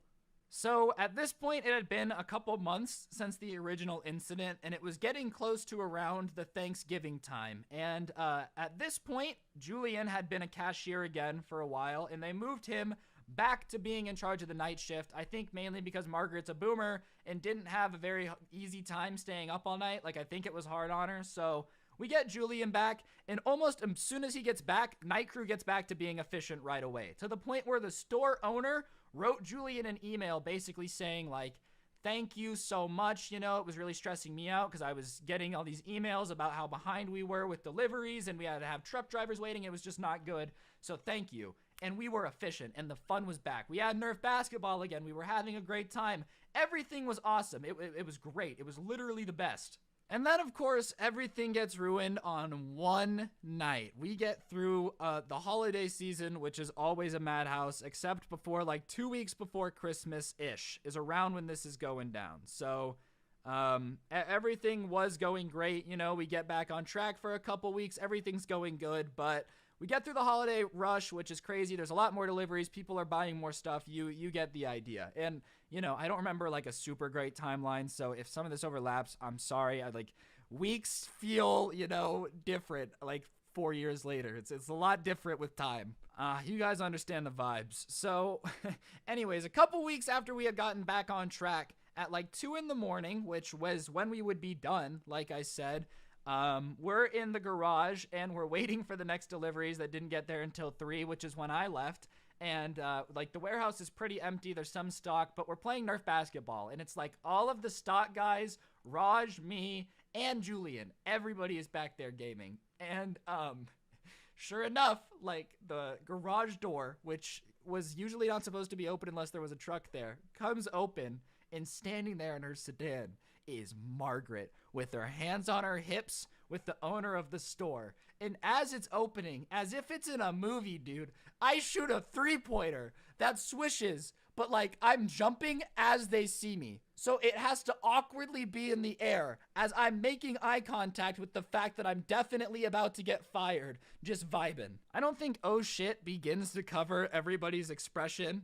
So immediately everybody like boofs to go work as fast as you can, you know, because nobody wants to be in trouble. And the 3 slowest people that get called out are me, Raj, and Julian. You know, the trio ends as it began, together. And I'm not too thrilled about what's to go down because I like doing the fun stuff, but like most people, I don't enjoy the consequences. It's really fun to play Nerf basketball, but I don't want to explain to the owner of the store why we're doing it. So sure enough, Margaret starts laying into how we're irresponsible and da-da-da-da-da. And as soon as she starts talking, Raj has a moment where I think he decides, I'm done, I've had enough. And like he had this look in his eye like he didn't care. And he goes, shut up, Margaret. And she's like, excuse me? And he starts laying into her about how when she was in charge, they were so behind that they had trucks waiting to deliver because they couldn't get rid of the stuff in the warehouse fast enough, and how everybody was miserable, nobody was having fun. And he's like, I'm sorry that Julian is such a good manager that we get the work done early enough to be able to play Nerf basketball because we're already done and don't have deliveries for another hour. I'm sorry that he's just so much better than you that you couldn't get it done and he gets it done too fast. And Margaret starts being like, well, you guys didn't work as hard for me as you do for him. And Raj is like, yeah, because he's a good manager and you suck. And the owner is like, whoa, calm down. You know, like, I'm here at 2 a.m. because she said that you guys would goof off and the garage door opens to Nerf basketball. So what are we supposed to expect? And he's like, no, if you're going to take her side, like, I'm done because she's dumb. You either fire her or I quit. And the owner is like just sitting here dumbfounded. He's like, I don't know what's going on. Like, can't we just get to the bottom of this? He doesn't want anyone to quit yet. He's like, I don't want to make a decision till I know what's up. Because obviously, this is much deeper than just these guys randomly goofing off tonight. I don't know why I'm here. I'm a owner of a franchise of a massive grocery store, but hey, apparently what's going on is important. I really feel so bad for this dude. So there was this family in Henderson, which is where I live. It's like a suburb of Las Vegas, and they owned like all the local grocery stores, and then this corporation bought them out. So they're still like the franchise owners of all of them, but the corporation kind of provides a lot of the financials and profit shares. I don't know how the specifics of it work. I was really not paying enough attention when I was 16 to understand it. But from what I heard, it was like almost like an owner of a McDonald's. You know, he doesn't like own McDonald's, but he owns a McDonald's. This poor guy had gotten dragged here at 2 a.m. because of beef between some old lady and some hotshot manager that did the night shift better. And Raj is like, no, you make your choice right now, or I swear to God, I quit. And he's like, well, then I think I'm gonna have to let you go. And he goes, this, and walks out and had quit. He had quit. And we're all just kind of standing there. And it's like really, really quiet and silent and just awkward. And Margaret's like, I want him gone too, and points at me. And I'm like, what did I do, dude? So I'm like, why am I getting fired? And she says, well, you and Raj are buddy-buddies, so I know that whatever he thinks, you think too, and I don't want anyone to be working with me who's a subordinate. I'm sorry for the Discord messages, by the way, but I'm not re-recording this part. Anyways, the owner does not pass the vibe check and Raj quits. And she's like, I want him fired too. And I'm still confused as to what the hell I did. I don't know why I'm getting fired, but apparently I'm just too dirty because I'm friends with Raj, which, you know, kind of feels like a statement on our Disney-esque friendship. Young white boy and an Indian man learning together in a grocery store. Sounds like a Disney Channel show to me. You know what I'm saying? Like, that's what's up. But, whatever. And that's when Julian decides to tell the owner and Margaret something that I don't think either of them really knew. And he says, well, you do realize if you fire him, he could sue you, right? And they're like, wait, what do you mean? And he says, well, he's not 18 and you've been having him work the night shift for months. You do realize that if he, like, reports that, that's very, very illegal. And the owner and Margaret kind of get all wide-eyed, and he's like, well, I'm not going to fire him. You know, son, if you need anything, be sure to let me know. Like, oh, are you okay? Like, you can't work nights anymore, you know? But they weren't going to fire me. Once that was found out, everybody shut up real quick. And at the time, I didn't realize how fat that lawsuit could have been. Like, I don't know if I still could do anything, but damn. If at the time I knew how fat lawsuits were, whew, I would have been like, no, please fire me. Like, please, please, please, please. I need this. I need this. But at the time, I was like, sick. I got to keep my job. Stupid me. But yeah, I got to keep my job. Raj quit. Julian stayed night manager, and Margaret got demoted to normal manager instead of like super manager, which, you know, very good. I'm glad they got rid of the stupid role of super manager. That's just asking for somebody to make a dictatorship.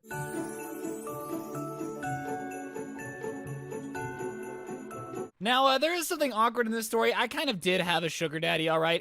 At the moment, I didn't think it was like that, but that's definitely what it was. You see, in high school, me and my friends were big into Xbox. Like, we were some Xbox gamers, okay? We all wanted to be FaZe Clan, Billy Bob 420, Miley Cyrus, Sniper 12. Like, all of us were super into FaZe Clan and Xbox, and because of that, we kind of had made our clan and were convinced that we were going to become the next big trick shotters. We all had our Elgatos, and we would spend hours and hours every Friday night, like, just chilling in six-mans trying to hit trick shots on Call of Duty. I know most of that wasn't English to a lot of you, but let me put this in perspective. Me, big nerd, no girl, likey. Me, big, nerdy nerd, no friends. And me and my friends that I would play Xbox with took our clan stuff pretty seriously, and I was like the leader of this clan. And most people at school like knew it existed because we were pretty cringe and we would brag about it. All right, in retrospect, I can understand why I got ditched on by my homecoming date, okay? I was a bit of an Xbox nerd. I'm not even going cap. You know, we were pretty nerdy, but most other nerdy kids would ask to join our clan or, like, ask to be a part of our trick-shotting team, and we thought it was pretty exclusive. Like, I thought we were pretty dope, you know? I thought we were going to be the next FaZe Clan, and I'd be like, well, you'll have to try out. And there was this new kid that came to our school who was, like, apparently super into Xbox, and I had a class with him, and me and him started talking, and he actually seemed like a pretty chill dude. And I asked if he wanted to play Xbox with us, and next thing you know, every night when we were logging on to play Xbox, he was logging in and joining our party. So he ends up joining our trick-shotting team, and he starts telling us that his dad, like, owns a gaming company and can sponsor us and, like, get us cool stuff and all this free stuff. And we're like, yo, that's dope. Are you serious? And he's like, yeah. And this should have been red flag number one because our YouTube channel only had, like, maybe 2,000 subscribers on it, okay? Like, it was a trick-shotting channel, and I'm pretty sure half of the subscribers were us on all of our accounts. Like, it was definitely not anything that a businessman would want to sponsor. There was no way anyone with an actual business mind would ever want to give a sponsorship to a channel with 200 subs that was a bunch of lame kids in high school spinning in circles on Call of Duty. But he tells us that he can. And he says that his dad has sponsored us and that we're all going to get new monitors. And at the time, most of us were playing on TVs. This is like back in the day when monitors weren't really super common for gaming. Now, most people game on a monitor, like a lot of people do. But at the time, it was just like Modern Warfare 2 on the Xbox 360. So monitors weren't super common. And we're like, yo, that's sick. And sure enough, one day at he asked for everybody's address and monitors show up. I got two. Most of my friends got one. He said he got me two because I was the leader of the clan. And we're like, dude, that's crazy. Like, we actually have a sponsor right now, all right? And there were 12 people in our clan, and everybody got at least one monitor. I ended up getting two, which, made me think that this is legit, because that's what, at the time, $2,000-$3,000 worth of monitors that kid had just dropped on us. And then he started making demands. He's like, yo, my dad says that we have to release a montage on these dates, or he won't sponsor us anymore. And, like, I don't know why. In retrospect, it was super obvious that this was just not legit. Like, it doesn't make any sense now, but at the time, I was like, yo, I got a monitor, we're sponsored. His dad wants us to release this montage. Like, sick. Awesome. So I'm playing on our monitors for Whatnot, and we're just having a good time in this little clan, and we're just, like, having a good time. And on Xbox back in the day, it cost you $10 to change your name. I'm not really sure if you guys, knew that. I'm probably is still the same today. I'm not really sure. Like, I've never really changed my name on Xbox Live anymore. But back on Xbox 360, you had to pay $10 to change your name. And like I said, we had 12 members. And he comes to me one day and he says, hey, man, I want to change the name to this. Like, it's for my dad's sponsorship. He says we need to change our name to this. And I was like, all right, well, you're going to have to give us a little bit to get everybody enough money to change their name. And he's like, no, I'll pay for it. And on the spot, paid $120 for everyone to change their name. Like, everybody changed their name right away, and I was like, wow, that's incredible. And back in the day, recording gaming was pretty hard. Like, Elgato and GameCap and like all that stuff was pretty rare. And there were a bunch of kids in our like clan that didn't have Elgatos, and like the old Elgato that only recorded in 30 frames per second, which was getting outdated. Like, basically, to record gaming stuff back in the day was a bit of a pain in the butt. And new capture cards, the ones that were super HD quality, cost in the ballpark of $200-$300 a piece.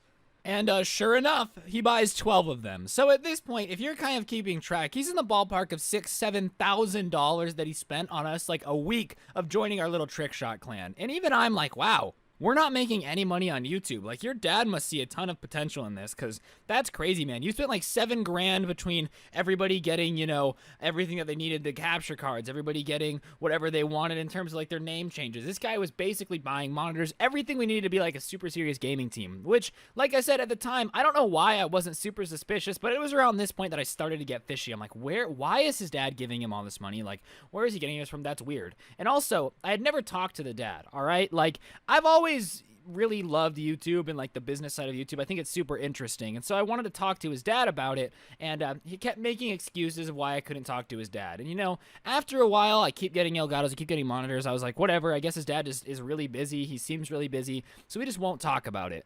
And we get all this stuff. Everybody's super hyped. He's obviously super popular. I mean, the kid who gives you, $500 worth of technology a week after you know him obviously seems like a really nice guy. Like, almost too good to be true, Like, wow, this is super weird. Why wouldn't his dad be investing this money in FaZe Clan? This is kind of bizarre. And like I said, in retrospect, I should have been suspicious from day one, but for some reason I wasn't. And then came what was really crazy. So about a week goes by, we didn't get anything new, and then some kid starts saying that, hey, my computer can't run the Elgato. I really appreciate it. Can I send it back to you so your dad can return it? And he goes, wait, what computers does everybody have? And everybody tells him. And we were all like broke high school kids, so none of us were rocking an i9 or an i7. And he goes, hold on, and orders 12 like $2,000 gaming laptops. So at this point, this kid is well over $30,000 he spent on us. Like, I think it ended up being $1,700 a laptop he was telling us out of nowhere, and ships it all to our house. So, like I said, we're around $31,000 this kid has spent on a group of kids on Xbox in like the last week, which definitely is a little bit bizarre, okay? I love my Xbox friends, but you would never catch me dead spending $31,000 to buy everybody a laptop, or like everybody in Elgato. So we're like, wow, this kid is super generous. And at this point, I pull him aside, I said, hey man, I need to talk to your dad. Like, I have to thank him. There's no way I can keep letting this happen. Like, I have to speak to him and thank him myself. And he goes, oh yeah, my dad travels on business a lot, which is why I'm always up so late, is because I have to talk to him about what to do with the clan. And I'm like, oh, okay, yeah, I guess that makes sense. That's fine. And so I thought. So after that, about 2 more weeks go by, and then it's a new month. Like, we kind of started hanging out right at the end of one month and the start of another. And so by the time the new month rolled around is when we were still, like, hanging out. It had been about a month at this point. Nothing crazy had happened since. Were obviously super grateful for our lab talks. Everybody was super impressed. Like, wow, we're becoming, like, a really serious gaming team thing. And then one day, I'm sitting in class, and I get called to the office, and everyone from our Xbox clan is there, except for the kid. And we walk in, and there's these people there, and we don't recognize them, except they looked kind of like the kid. So I'm pretty smart. I can deduct that these are the kid's parents, and I don't know what's going on, but I think we're in trouble. And the principal kind of says, all right, we're going to question all of you separately, but we need to talk to you about some stuff. Is that all right? And all of us are like, yeah, sure, no problem. Because we didn't think anything was wrong. We're like, wow, I wonder what's going on. Like, I don't know what's going on. This is weird. So they start pulling us in one at a time, and they start kind of just asking us questions. So like, do you know this kid? And I'm like, yeah, we play Xbox together. And he goes, hey, he's saying that you guys all coerced him into buying you things. Is that what happened? And I was like, no. He would just offer. He said his dad was like really rich and wanted to sponsor our gaming team. And, he started sending us stuff. Like, he asked for our addresses and started sending us stuff. And she's like, oh, okay, well, all right, thank you. And obviously all of us had the same story. None of us were like, yeah, we begged him to, because like we didn't ask him to do anything, okay? He was just started sending stuff. Like, it wasn't like that at all. So they pull us all apart separately, and obviously we all have the same story. They were basically trying to see if we were like lying or covering something up or like trying to coerce him. But I guess what had happened was this kid's mom had gotten her credit card bill, right? And saw $31,000 worth of purchases. And I went to a pretty affluent school, so like a credit card with that limit sounds insane, but it was relatively normal for my school. So she sees this and immediately confronts him, and he breaks down crying and starts saying that all of his Xbox friends forced him into buying this stuff. Like, we held him down and we're like, you need to buy us this stuff or we won't be your friends anymore. So they obviously contacted the school to try to figure this out, and the school's like, interesting, well, let's talk to the kids. So all of us kind of are like, no, that's definitely not what happened. This kid just started buying us stuff for no reason, and like, this is insane. So we kind of come back into the room all together, and his parents are there, and his parents are kind of like, can you tell us what happened? Like, we want to hear it from you too. So I end up telling him the story about what happened, of how he joined our gaming team and then sent everybody, this stuff in the monitors, and we were like, oh, thank you. And then out of nowhere, he sent these Elgatos. We're like, oh, thank you. And then one person had a computer, so we bought everybody a laptop. And his mom just starts crying, and she's like, my son stole $31,000 from my credit card. Is there any way that we can get the stuff back? Like, can we have the stuff back so we can try to return it? And we're like, yeah, of course. I don't know if we have all the original boxes, but like we can try our best. So everybody goes home and is frantically trying to get everything together. A lot of people had thrown away their boxes because it had been like a month on the monitors. And his parents ended up selling a lot of the stuff to us. Like, we could buy it at a discounted price, which, I mean, we didn't have to do. Like, obviously, if I wanted to slam the door on his mom's face and be like, screw off, your son stole, lol, good luck, like, I could have done that. But I felt really bad for her. So a lot of us ended up buying the monitors for a steep discount, and I never saw the kid again. I don't know if he got sent to military school or what, but I know if I stole $30,000 from my mom, I would definitely get in trouble. And a moral of the story is, don't steal your mom's credit card and buy a bunch of kids on Xbox $31,000 worth of electronics. It's just not a good idea.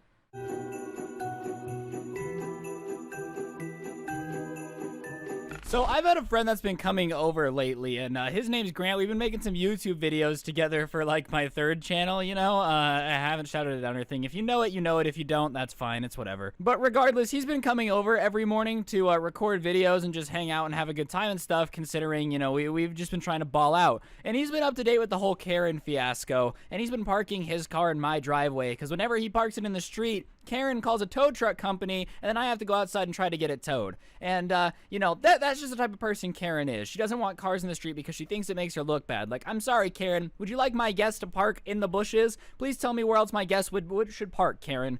Regardless, there's no making Karen happy. So, he's been parking in my driveway. So, I guess this morning, I heard my front door open, and I heard somebody downstairs. So I go downstairs and I call out Grant's name, and nobody's there. Like, I don't hear him. He doesn't answer, but I know somebody came in the door and was in my house. So I'm like, that's weird. And my dogs were barking like crazy, and they usually don't bark when Grant comes in, but I was like, wow, that's bizarre. But like I said, I left the front door unlocked so that way my buddy Grant could come in. So I go outside to check to see if his car is here. Like, maybe he just went to the bathroom or something. Maybe the dogs. Maybe he's wearing a weird color. I don't know. though dogs are colorblind, I'm kind of 400 IQ for just realizing that. But regardless, I go outside to see if Grant's car's there, and sure enough, I don't see a car. So at this point, I'm pretty sure I'm being home invaded, all right? El Chapo himself just broke out of the Supermax prison and came to my house because his daughter's a big fan of my videos or something. I don't really know. And basically, a stranger is in my house. So I go around my house and I'm looking and I don't find anything, right? I'm like, huh. So maybe I'm just crazy. Maybe I'm hearing things. Maybe I was playing Call of Duty and one of the bots came into my house and then got lost. I don't really know. But I go around my house and I don't see anything. So I go back upstairs. I put my headphones on and I just keep recording the video I was making, which was yesterday's story time, because I was like, oh, whatever, no big deal. I guess I'm just hearing things. So I go about my business, and then I hear the door open again, and this time my dog doesn't bark, and I hear someone come upstairs, and Grant is sitting there in an orange sweatshirt, and he goes, who's the lady downstairs? And I'm like, huh?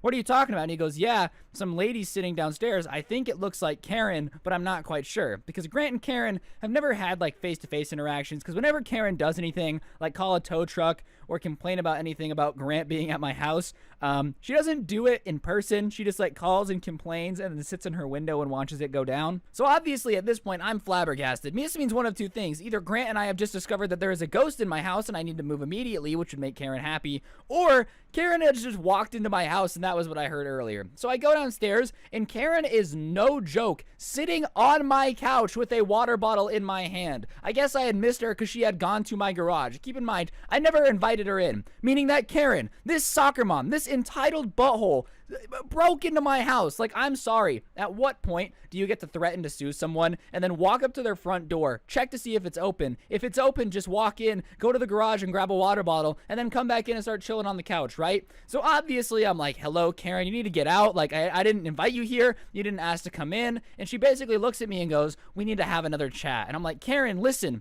you entitled. Oh, I want to swear so bad. Susan, I'm not going to swear because I love you and I respect your platform and I refuse to say naughty words because I know that's yellow signable, but I really want to call her a mean word, a female dog, okay? She was sitting next to my female dog. That's what I'm going to say.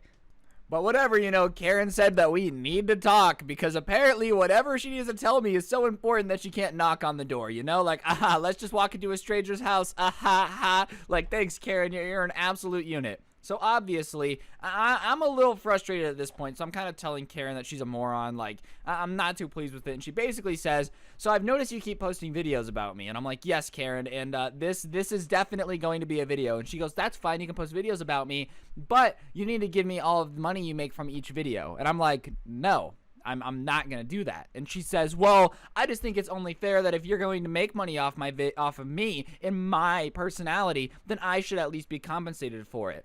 And I tried to politely explain to her, Karen, listen very closely, you stupid soccer mom. Okay, you just broke into my house. I'm not giving you money to talk about how much of a moron you are. And her argument was that the door was open, so it doesn't count as breaking in, which, like, might work if you're a 4-year-old, But when you're, 34, or I don't even know how old Karen is, 40, who cares? It doesn't matter. If you're over the age of 7, you should know that just walking into somebody's house, whether or not the door is unlocked, isn't okay. Like, Karen, where were you raised? Were you raised in Doristan, where, the door's unlocked, we're totally cool, it's a cultural thing? Because I promise you, not many people are actually chill with you just breaking into their house for shits and giggles. Like, oh yeah, me, oh yeah, this old thing, oh yeah, sorry, just wanted to come inside and see your puppies. Like, that's not cool, I don't care.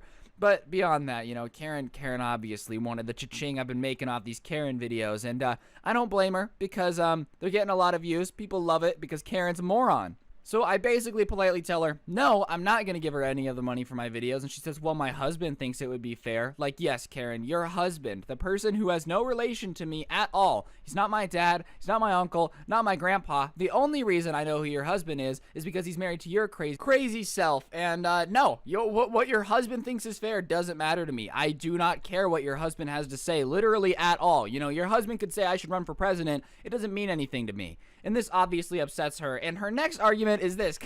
I don't understand Karen, who's still sitting in my living room with my water bottle, by the way. Well, my husband went to college and you didn't. So therefore, I think he has a better understanding over what's right and wrong. cool, lady. I don't care that your husband went to college. I literally do not care. I'm not giving you the money that the videos are making. Please get out of my house. I don't know you. You don't know me like this. Get out. You broke into my house. You insane soccer mom. This is not cool. Get out. Leave.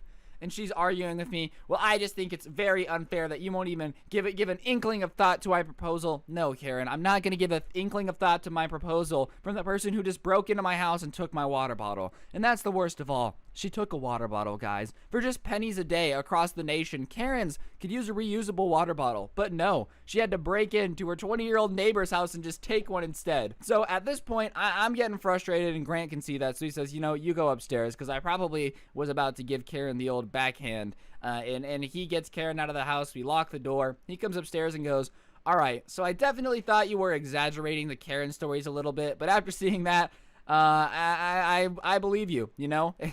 she's insane. But it doesn't end there, guys. No. Karen being crazy can't just end with her breaking into my house, because that would be too calm for Karen. 5 minutes later, I hear a knock on the door, and I'm like, I'll be right back. So I open the door and I scream, what? Like, before I even open the door. And if it's the UPS person, then I'll explain why I'm being rude. But I'm preemptively getting ready for a Karen in my face complaining about something that I have no control over, or something that I don't want to do. It's just expected at this point. It's normal Karen behavior. Oh, I just dropped my mouse. So I open the door and her husband is standing there, and he says, hey man, look, I know you're not going to give her the money, but can you at least do something so she feels like she has a little bit of a victory? She won't stop talking about it. She's going crazy. She's watching the videos on repeat. Please, for the love of all that is holy, please give her something so she'll calm down. And you know what? Maybe if your husband would have come over like a week ago before you broke into my house, or before you threatened to sue me, maybe I would have given you a $20 bill and been like, oh, that's all the ad revenue, and you could have felt like you won, and we could have gone our separate ways. But now at this point, I'm not gonna be nice to Karen. I understand, man, that your life's gotta suck because your wife is coming over and complaining about me all the time, but I'm not giving your wife the dub, because your wife is going to take every L in the book that I want to hand to her. And if she wants to come over and make herself a fool again tomorrow, I will once again make a video on it. Like, I'm sorry. I've tried to be neighborly. I've tried to be nice. We're past that now. At this point, everything that happens from here on out is your wife taking an L, and I'm not going to apologize, because to be honest, I don't feel bad. And no, I'm not going to give your wife any money. So he kind of is like, okay, fair enough. You know, I don't want any problems. I'm like, dude, I get it. Your wife is insane. She just broke into my house. And he goes, what do you mean? She said that you invited her over. So I tell her husband the story of how she, like, just walked into my house. And I basically say, you know, I want to call the police. I'm not going to, because I don't want your wife to go to prison. You know, very clearly there's something unhinged. But your wife can't just walk into my house, bro. Like, that's really not cool, you know? Like, breaking into people's houses is not very neighborly. And he's like, I had no idea. I'm so sorry. She's been, like, off her medication recently. I'm like, dude, I don't care if she's off her medication. Get her back on it, because this is getting out of control. And the next time she does anything crazy, I'm calling the cops. And the husband's like, okay, I'm sorry. Have a good day. I'm so sorry. And he's just really apologetic. Like, I feel bad for the poor guy. He obviously loves his wife. But, you know, maybe if your wife's breaking into your neighbor's house, it might be time to get a new one. Just a thought out there. I know you're watching this, Karen. Suck it. I don't really care. You can be mad all you want. Whatever. Realistically, guys, I don't know what to do at this point. Like, I've tried everything in the book. I've tried to be nice. I'm trying to be mean. I think I'm just gonna let her be crazy. And if she keeps being crazy, I'll keep making videos and getting more subscribers. Real simple policy. Hey, Karen, you hear that? Every time you do something dumb, I win.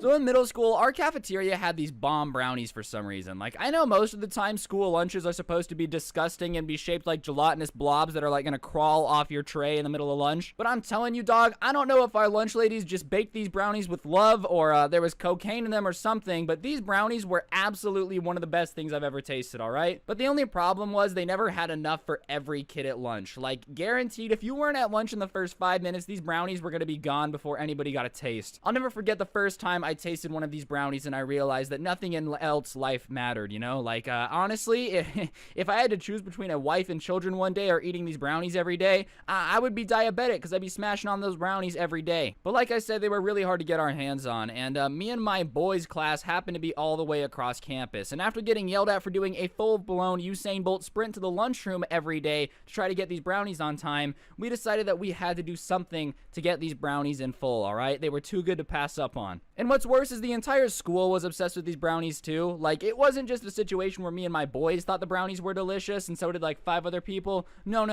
The entire school had discovered that these brownies actually, for some reason, contained the most addictive qualities of all time. So like I said, me and my friends were trying to sprint to lunch every day to try to, you know, just do our best to get these brownies. And we were taking L's on the daily, alright? We just weren't getting them. And like I said, these were delicious. So we started looking for ways that we could get these brownies. And one of my friends says, hey, you know, I know a lunch aid. We can ask when the brownies get here every day and like what type of box they're in, and we could take them. And we obviously laughed, you know. I think I made a joke about how, what is this, some stupid heist movie? Like, you expect us to break into the cafeteria and steal brownies? Come on, man. But the more we started to think about it and the more we kind of started joking around about the logistics of it, the more I realized, oh my god, we could probably get away with stealing these brownies. You see, I don't know about you, but at my middle school, I wouldn't exactly call our lunch ladies a top-notch security team, okay? Don't get me wrong, they were solid. I definitely don't think that they were like gonna be a walk in the park to steal brownies from, but it wasn't SEAL Team 6 mixed with the Secret Service, alright? Like,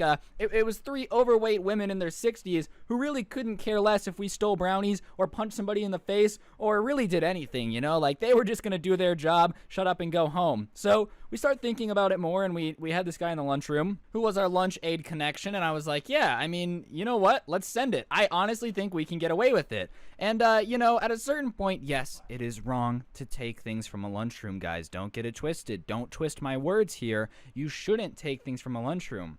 But at the same time, when the brownies possibly have, you know, addictive things in them, you got to do what you got to do for America. And for me, it's always just been the challenge of when people say that, like, something's impossible or that I can't do it, I have an urge to do it, you know? So I'm talking to some friends about it, and they were like, dude, you could never do it. There's no way you'd ever get away with it, which just makes me want to do it more. You know, like, when I told my parents I wanted to be a YouTuber, they told me it was ridiculous and it was never going to happen. And now I'm here with 2 channels over 500,000 subscribers, so take that, Mom. So I've always just had a thing for authority and being able to prove people wrong. Like, it's always been a go-to for me. So the second people start questioning my ability to break into this lunchroom and steal some brownies, the more committed I am to actually doing it. So we finally commit to the fact that we are going to pull the heist of the century, all right? We're going to steal $17,000 worth of brownies. It was more like $70 worth of brownies. Don't get confused, guys. I promise it wasn't that big of a deal. And what we're going to do is we're basically going to get this information from our lunch aid, and we're going to go from there. So me and my friends decide that we're going to get this information. And I'm telling you, it was the sketchiest meeting I've ever been in my entire life. Like, first of all, we're talking about getting into a middle school cafeteria and taking brownies, not breaking into Fort Knox. But, you know, he makes us meet him at like 10 p.m. in front of a convenience store and walks up in a black hoodie and black sweatpants, looking like we're actually about to buy something from him. I'm not going to say what. You guys can use your imagination. And it's like, you guys ready for the information? We're all like, yeah. But like I said, this looks shady, okay? Anyone who pulls into the parking lot at this time and sees this going down definitely doesn't think we're talking about the intricacies of how to get into a cafeteria early. So whatever. I'm standing here with Douche Canoe Daniel just looking like an absolute sleazeball in front of this convenience store while he's giving me the information. And, you know, if the cops did pull up and we looked suspicious, which we definitely did, I don't think they would buy the argument, no, dude. We're just, we're trying to get some info so we can break into our cafeteria and steal brownies. He'd be like, what is brownies slang for, you know? What is the cafeteria? Is that the jail? Like, what are you guys talking about? Because nobody, and I mean nobody, is going to believe what we're talking about in this situation, especially at, you know, the middle of the night at a convenience store. So whatever, we're talking to Sleazeball over here, and he kind of tells us that every day the brownies get dropped off. There's 2 boxes of them, and they come in like just this plain Jane cardboard box with this logo on it, and he shows us a picture, and he says it gets there about noon, and the lunch ladies don't really take inventory or anything till 12:15. So that gives us a 15-minute window to sneak in without the lunch ladies seeing us and walk off with a box of brownies. And we decide that we're only going to steal 1, mainly because that way they just like might think that they lost it, you know, or that only 1 got delivered. Like, I don't really know what our plan was, okay? I don't know why we only decided to take 1. In retrospect, thinking 500 IQ big brain as a 20-year-old, They might have just thought, hey, oh, only one box of brownies got delivered. That's weird. I think that's what we were going for. But honestly, it doesn't make too much sense in retrospect. But whatever, that's our plan. He also says that the lunch ladies are eating lunch in the cafeteria before they work. So basically, from noon to 12:15, they're eating lunch in the cafeteria, which is something that we have to get through. So now we need to find a way to get out of class early, to go to the cafeteria, sneak into the cafeteria, get past the lunch ladies without them saying anything, and get a box of brownies out of school somehow, because we can't carry it around all day, and try our best to get it home. So obviously, now we need to work through the intricacies of how we're going to pull off this epic heist. So our final plan we come down to is this. We're going to have one guy get sick, and I'm using air quotes, but you can't see them because I'm using gameplay. I don't know why I do this to myself. And anyways, so he's going to get sick, and his mom is going to come pick him up. And basically, he's going to have the perfect window because he lived by the school, and we have to get the brownies to his car. And then obviously, we have somebody swipe some hall passes to get 3 of us out of class. We fill them out and get them signed. That's pretty easy. I've talked before about how, I almost didn't graduate because I was so good at stealing hall passes. So I get that done. I take them from my computer teacher because me and her were close and she just wasn't paying attention, so I nabbed those. And we're going to walk in to the cafeteria and tell them that we were sent by the school news team to do something in the back room, if that's okay, and then they'll say yes, and we'll be fine, So that's the game plan. We don't have a backup plan. If anything goes wrong, we're just going to take the L, because sometimes you just got to take the L. But that's our game plan. So the day comes, and obviously, we whip out our hall passes at the appropriate time, get dismissed, and we meet by the water fountain, which is where we agreed to meet. And we're like, all right, we've been at the water fountain. Echo 9, Foxtrot Charlie, Foxtrot Charlie, synchronize your watches. Echo 9, fuck. Where is house team? Heist, Echo Fox, Echo Fox. We didn't have walkie-talkies. That would have made this way cooler, to be honest. I should have brought some from home, but whatever. We decided to go through with our plan. So we whip into the cafeteria, knock on the door. Lunch ladies let us in. We tell them what's up, and they says, why do you guys need to use the back room in the lunchroom for the news team?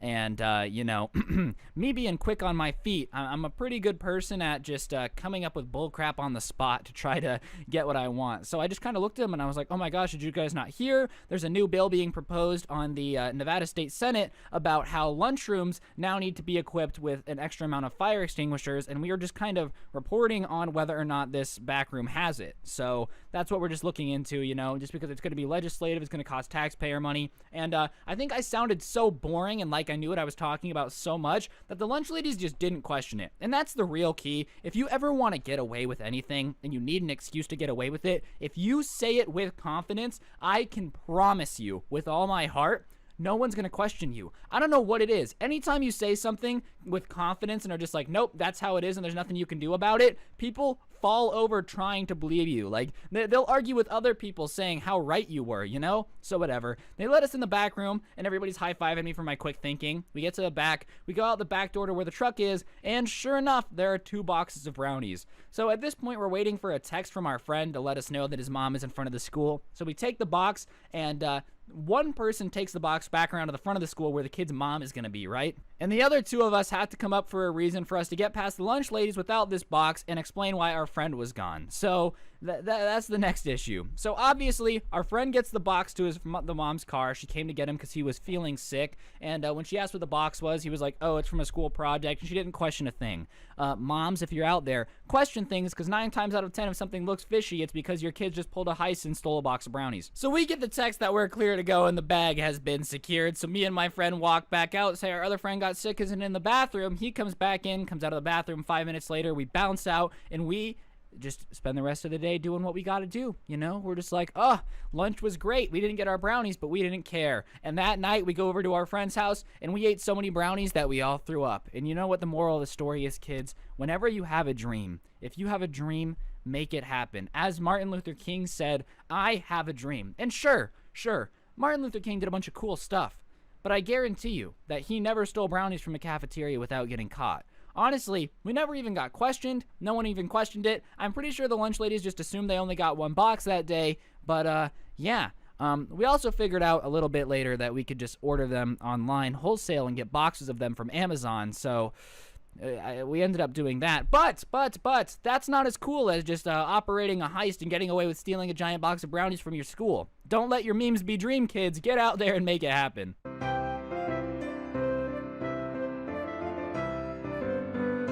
Now, my middle school and high school just had some of the weirdest kids I've ever met. I don't know if it's something in the water in Las Vegas or something, but it's like weird kids multiply at a rate exponential to the rest of the country, you know? Like, everywhere else in the country, there might be 2 or 3 weird kids per 100, but where I'm from, it's like 25. So we had a huge collection of weird kids that I went to middle school with. But most of them were boys. I don't know if it's just because boys are weird or whatever. Like, I don't really know why. Maybe being weird is just sexist. But for some reason, most of the weird people that I would be around were just dudes. And I'm not really sure why that is. But for some reason, there were not a ton of weird girls. It was not something that was extremely common. Like, maybe 1 in every 10 weird people were girls.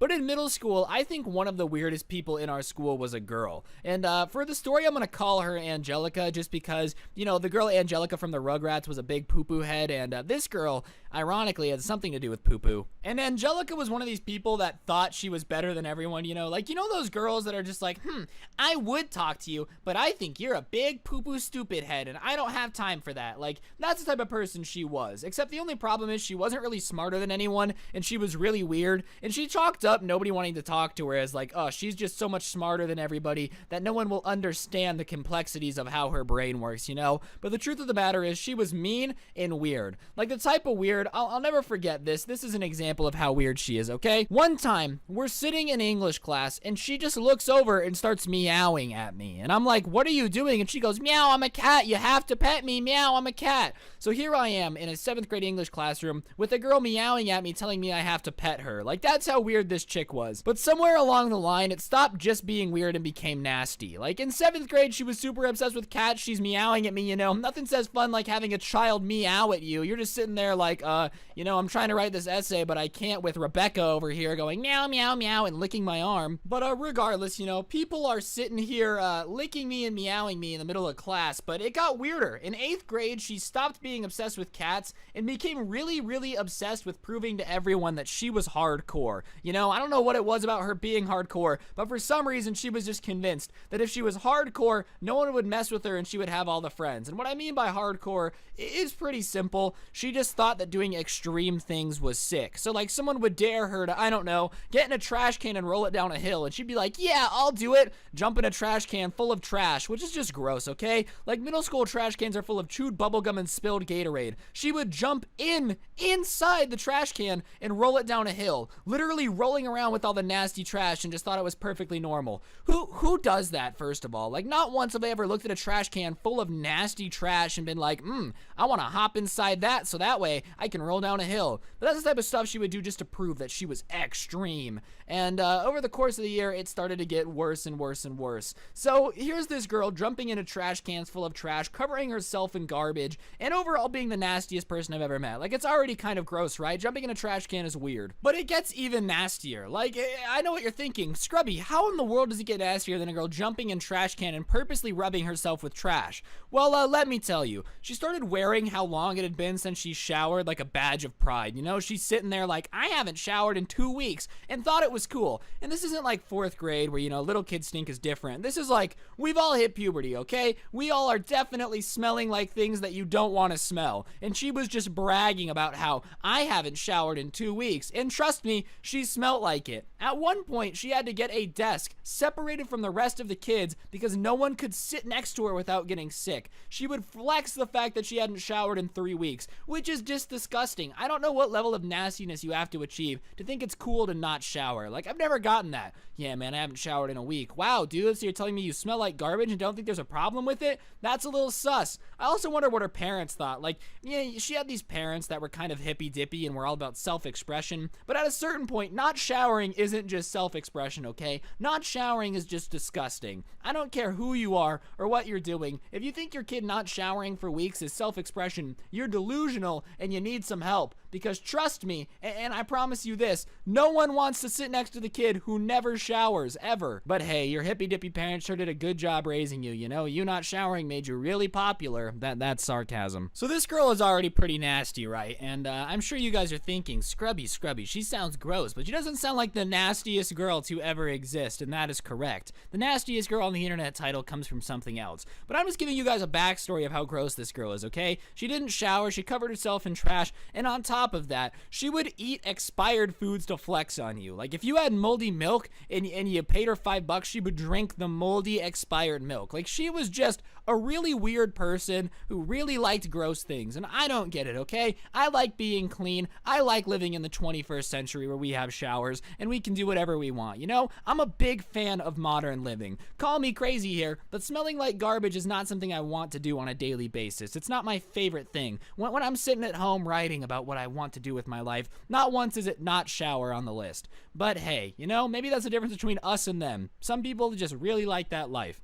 She would also really like the fact that people were grossed out by her, you know, like she would raise her armpits and shove them in your face. Keep in mind she hasn't showered for 2 weeks, and then like laugh at the fact that people would run away. Like, what do you want people to do? Sit there and sniff your pits? Yeah, no thank you. But now we're gonna get to the front of it. Okay, ladies and gentlemen, here's the deepest, darkest part of all of it. So somewhere along 8th grade, we found out that she had a YouTube channel, and I know what you're thinking, Scrubby, every middle schooler had a YouTube channel, and that's correct. But this wasn't one of those YouTube channels where you did Minecraft Let's Plays or, you know, sang songs or did makeup or whatever. What we discovered is she had a YouTube channel where, get ready folks, recoil. I will warn everybody now, if you don't want to throw up in your mouth, you might want to click off the video now, because what I'm about to tell you will gross you out. She was tasting different types of animal excrements and was rating it like a food review channel for animal droppings, okay? I don't want to say the word because it's 100% going to get demonetized,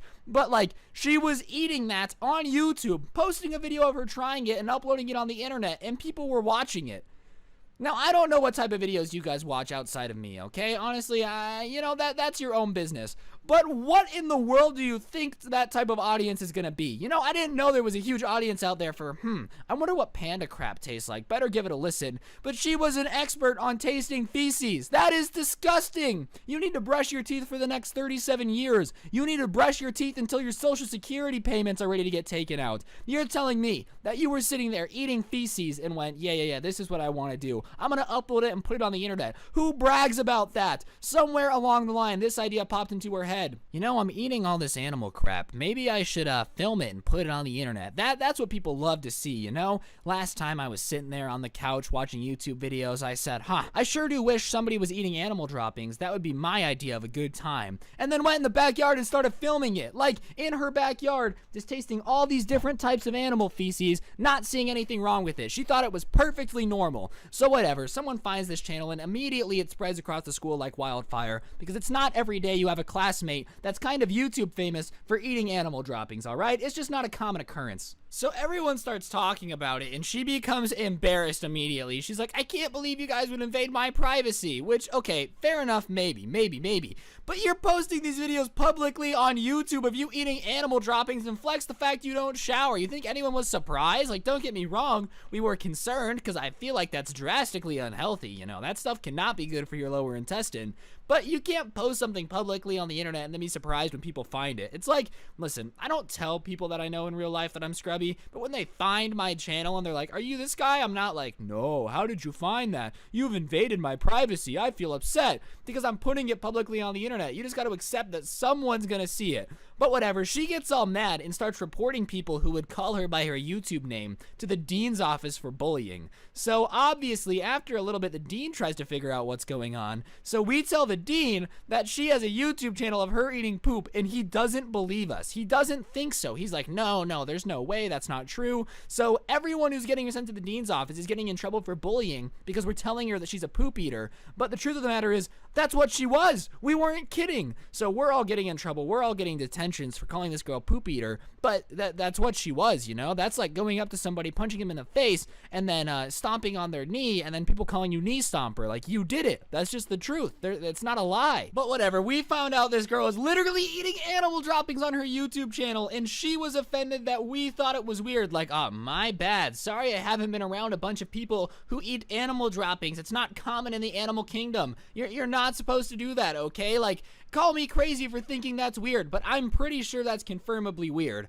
Anyways, after 8th grade year, her and her family moved to another state, so the nastiest girl on the internet with the nastiest YouTube channel, I no longer saw every day. But last time I checked on her, she stopped uploading about 3 years ago, so hopefully she got into therapy or something, because whatever she she was doing was not normal, okay? I'm sorry. Call me crazy. It is not normal to be into that. But regardless, you know, this was actually the nastiest girl to ever exist. And if you disagree, I'm questioning your sanity, because that means somewhere along the line you went, nah, seems pretty normal to me. Yes, I know someone's going to comment that we were a little mean to her after we found her channel, but come on, tell me when you found out somebody was eating animal droppings, you wouldn't be like, you're weird for that. Come on, you little wackadoodle.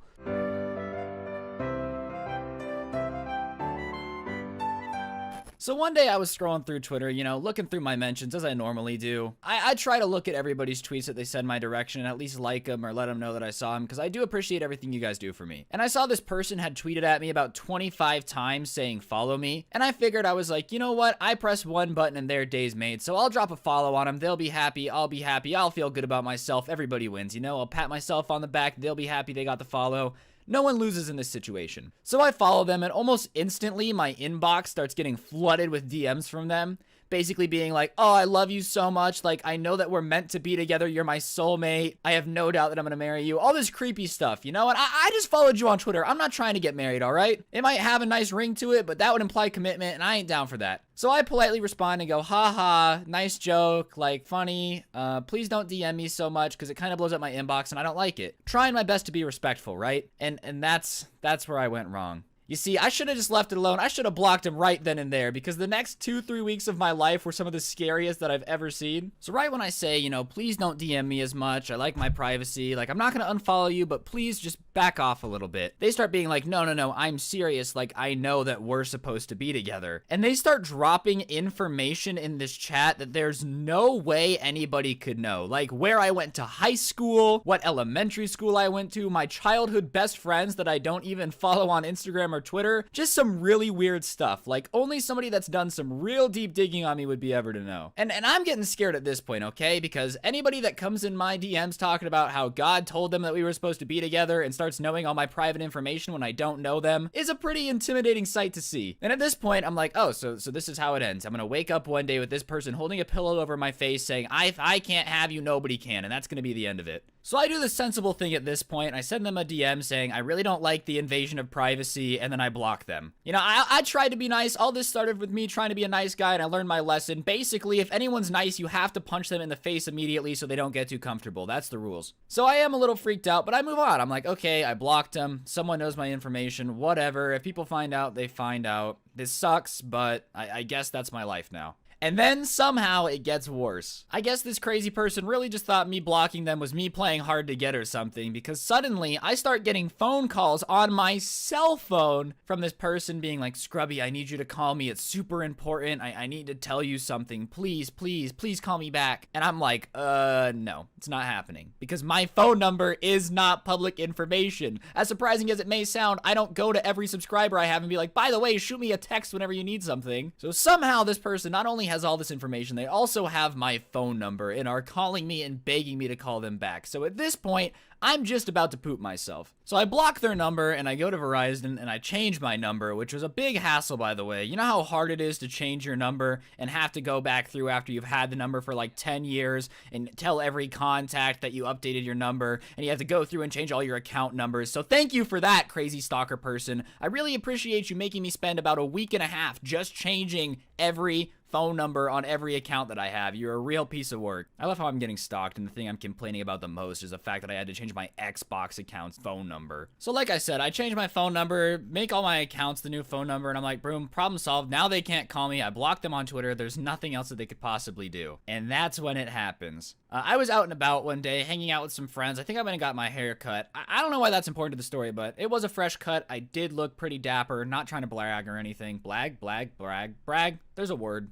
And so I come home and my dad's like, oh, your friend was here looking for you earlier. And I was like, what do you mean? What friend? And he goes, yeah, somebody came to the door and said, hey, is Scrubby here? And I thought it was kind of weird that they call you by your YouTube name, but I told him that you weren't home and that you'd be back later. And I was like, that's odd, because no one I know in real life calls me Scrubby. Everybody just calls me Ryan. Even my subscribers call me Ryan a majority of the time. Like, I really don't get called Scrubby very often. So I thought that was a little bizarre, but I go about my day. And then later that night, I get a DM on Instagram and they go, hey, stop by your house today. You weren't home, LOL. Should I come back back later. And it's the same username as the person that I blocked on Twitter after they called me and stalked me and said we were supposed to be together. So at this point, I'm like, oh, I'm 100% going to die. This crazy stalker person not only is calling me, finding out this information, knows my address, shows up to my house. This is the type of crazy that you see in the movies. This is not supposed to happen to me. And I wasn't even a huge YouTuber at the time. I think I only had like, what, 200,000 subscribers 2 months ago? So it was not the situation I was expecting. And I'm sure you're asking, Scrubby Oh Wise One, how in the world did you get out of this situation with the crazy stalker lady? Well, I DM'd her back on Instagram. I said, oh yeah, that's not my address anymore. Ha ha, I moved. Gave her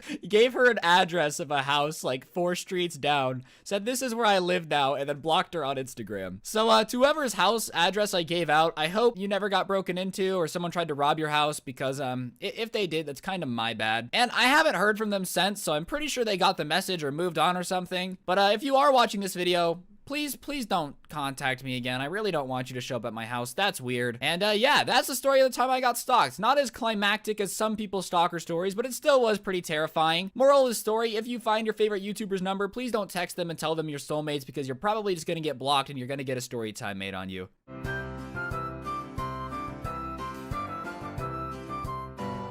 My first real experience I had with this babysitter that I remember is when I was around 4 years old. Like I said, he was my neighbor and he was around 15 at the time. And he came over while my parents were gone. And at one point, after hanging out with me for a while, watching TV, making me dinner, all that stuff, he told me that we were gonna play hide and seek. But I had to be a real good hider and I would probably be hiding for a very long time. So I was like, bet, dude, I'm ready. I'm ready to play. I love hide and seek. I thought I was just gonna be playing games with this cool babysitter that was new and definitely wanted to hang out with me. And in my house, we have this closet under the stairs that has a bunch of room in it, kind of like a Harry Potter closet, and there's a bunch of toys and boxes in there, and that was my favorite hiding place. And I ended up finding this out later when I would tell my parents about this when I was like 14 years old, but they told him that was my favorite hiding spot. So if we were playing hide and seek, to let me hide there for a little before finding me, just because little kids like to be good at things, you know, and I was only about 4 years old. So I go into the closet, I hide behind some boxes, and I start waiting for my babysitter to come find me, because he promised me that we were going to be playing hide and seek, and who lies to a 4-year-old, am I right? So here I am, lying in the closet behind these boxes, waiting for my babysitter to come find me, and I hear the door rustling, and me being a 4-year-old, I'm like, oh, this is going to be lit, boys. Oh, there's no way he's going to find me. I am the god at hide and seek. I am untouchable. I am Sly Cooper. I am invisible. I am Iron Man. And so I'm just minding my business, really expecting my babysitter to burst through the door any minute. And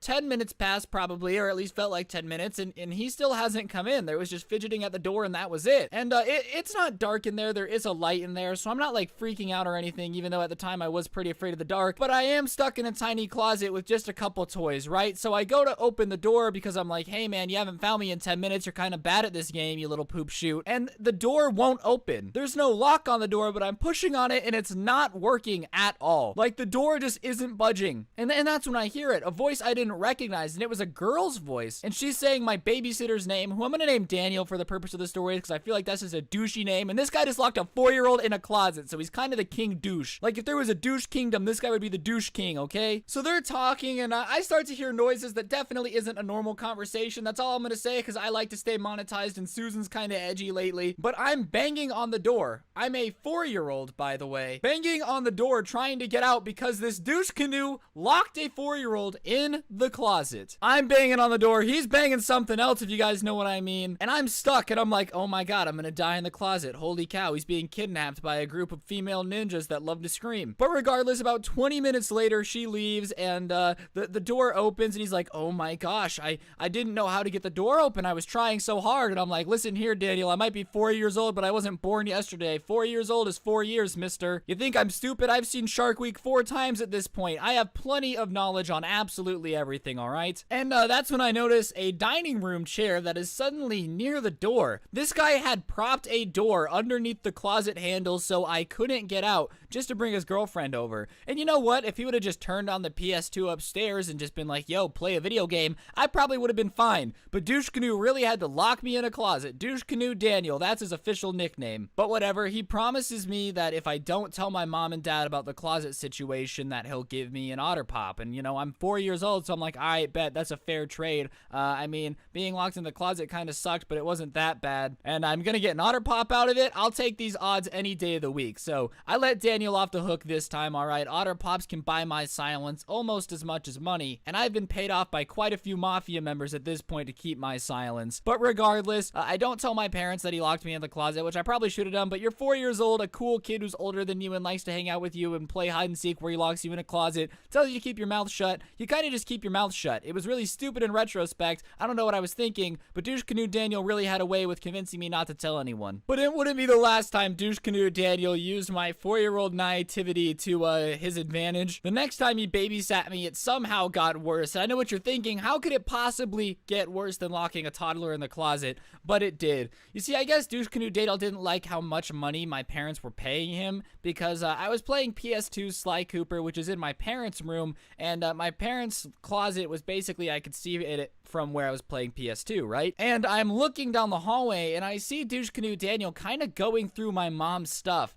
especially near where they keep their money. And 4-year-old me obviously didn't put 2 and 2 together, but I asked Daniel, I said, hey man, what are you doing? And he goes, oh, I'm just reorganizing your mom's jewelry. And I was like, oh, okay, yeah, that makes perfect sense, Douche Canoe Daniel. Plenty of babysitter teenage boys rearrange middle-aged women's jewelry. That's a common trend. I know plenty of people who do exactly that because 4-year-olds are stupid, okay? Babies are just drunk people, little drunk people. I mean, think about it. I wasn't a baby by any means, but I was still really short. I couldn't walk very well. I really sucked with my words. I was basically just a drunk person. Babies are just drunk people. And I just kind of let it slide. I didn't think about it. But anyways, Daniel keeps rummaging through my parents' room and comes back, and I don't think anything of it because I'm 4 years old and I'm playing PS2, and I don't really understand people who would steal things yet. Like, that concept was still kind of rare to me. For some reason, when you're 4 years old, you believe in the good of everybody around you, and you're not sitting there going, yeah, this babysitter's probably stealing stuff from my parents. It's just not a thought that's crossing your mind every 30 seconds. And later that night, before my parents got home, I ended up spilling my chocolate milk all over the carpet, which I wasn't supposed to have the drink on anyways, and Daniel was like, hey man, don't even worry about it, like, you're good, don't sweat it, everything's fine, I won't tell your mom and dad. And so here I am being like, yo, Douche Canoe Daniel's actually a cool dude, he's not gonna snitch on me for spilling my chocolate milk. And my mom would have been pissed if she found out that I had chocolate milk on the carpet where I wasn't supposed to have it. So he cleans up the milk, you can't tell it was there, and I'm like, oh my god, Douche Canoe Daniel is literally magic, he's a wizard, he's Harry Potter in the flesh. I've never seen anyone clean up chocolate milk with such grace, such poise, such fantastic talent at getting dairy out of a carpet. Wow, Douche Canoe Daniel has a talent,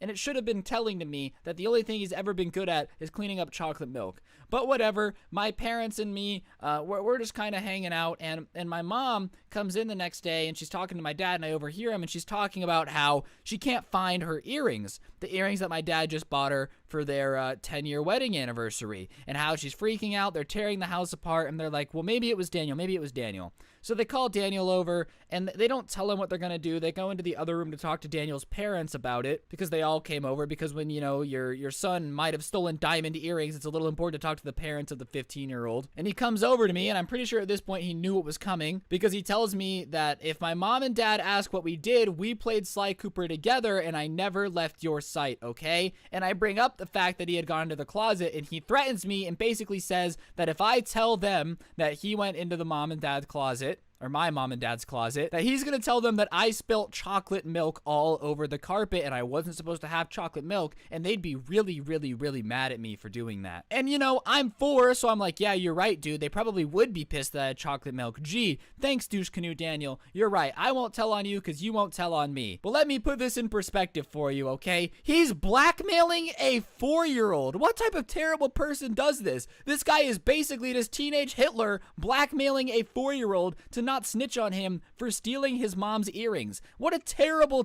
person. So my mom and dad come in and they're like, hey, you know, what's up, Douche Canoe Daniel? Did you take her earrings? You know, be honest with us, we won't be mad. And he goes, no, I spent the whole night hanging out with Ryan. Huh, Ryan? And I said, yeah, Douche Canoe Daniel never left my side because I didn't want to get in trouble for the chocolate milk, right? And when you're 4 years old, you really don't understand the gravity of someone stealing from your parents. You just don't. At least I didn't, okay? I was pretty sheltered as a kid. I didn't really understand what was going on and what I was lying to cover up. So Douche Canoe Daniel isn't in trouble. He gets away with stealing my mom's earrings, and you might be thinking there's no way it can get worse. But trust me, ladies ladies and gentlemen, there is a situation that gets much, much, much worse. So just for the recap, so far, he locked a 4-year-old in the closet, stole the 4-year-old's mom's earrings, and then blackmailed the 4-year-old into lying for him to cover up. So this is the last story I'm gonna do for today's video, but it's probably the longest one.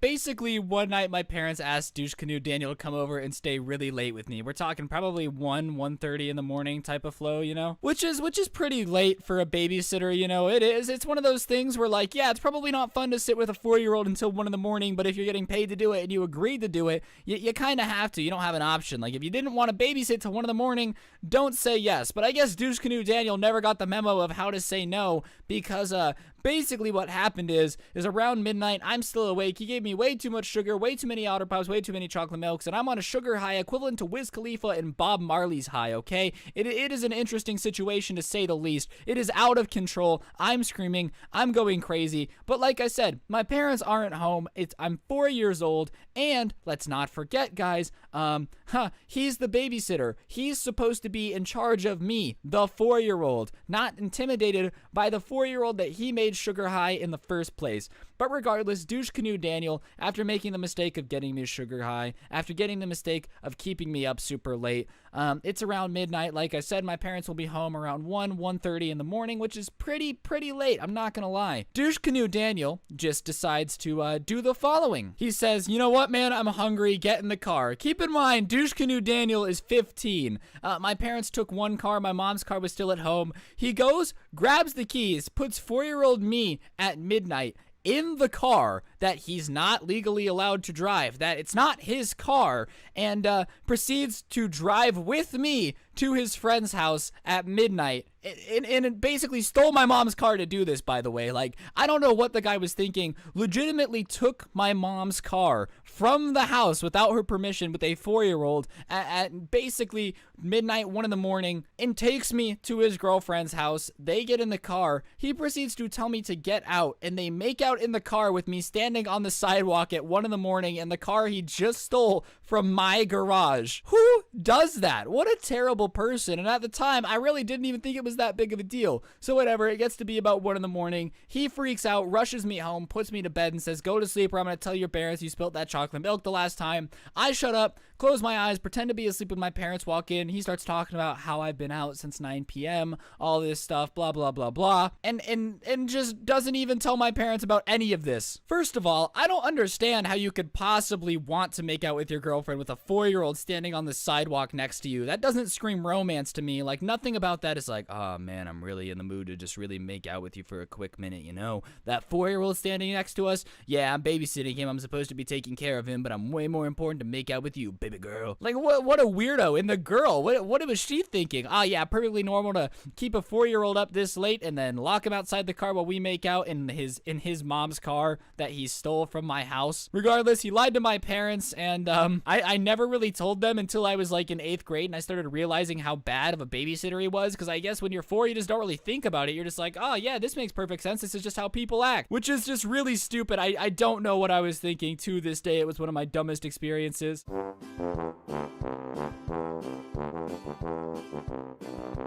So the person who sent me this worked at a summer camp, which I guess like isn't the worst job in the world. You kind of just get to hang out and do dumb stuff with a bunch of kids all day and get paid for it. So it could be worse. But to use his own words here, it was a really white summer club. Not that it matters, okay? It doesn't matter. But, you know, like when you walked on the pool deck for this summer club, it looked like a bunch of marshmallows were deciding to lay on the deck and get fried, all right? This person who sent me this is from North Dakota, which just typically isn't, you know, a very rapper heavy central area. There's not 8 top 10 songs right now being like, hey yo, I represent Southside North Dakota, get some corn and some snow, let's get going. But regardless, this person worked at a, you know, summer camp in North Dakota where most of the kids were named either Graham, Dylan, Chad, or, I don't know, Jake. Let's go with Jake. That's a pretty standard white guy name. I know at least 47 dudes named Jake who really like football and will constantly tell you about why their favorite team is better than yours.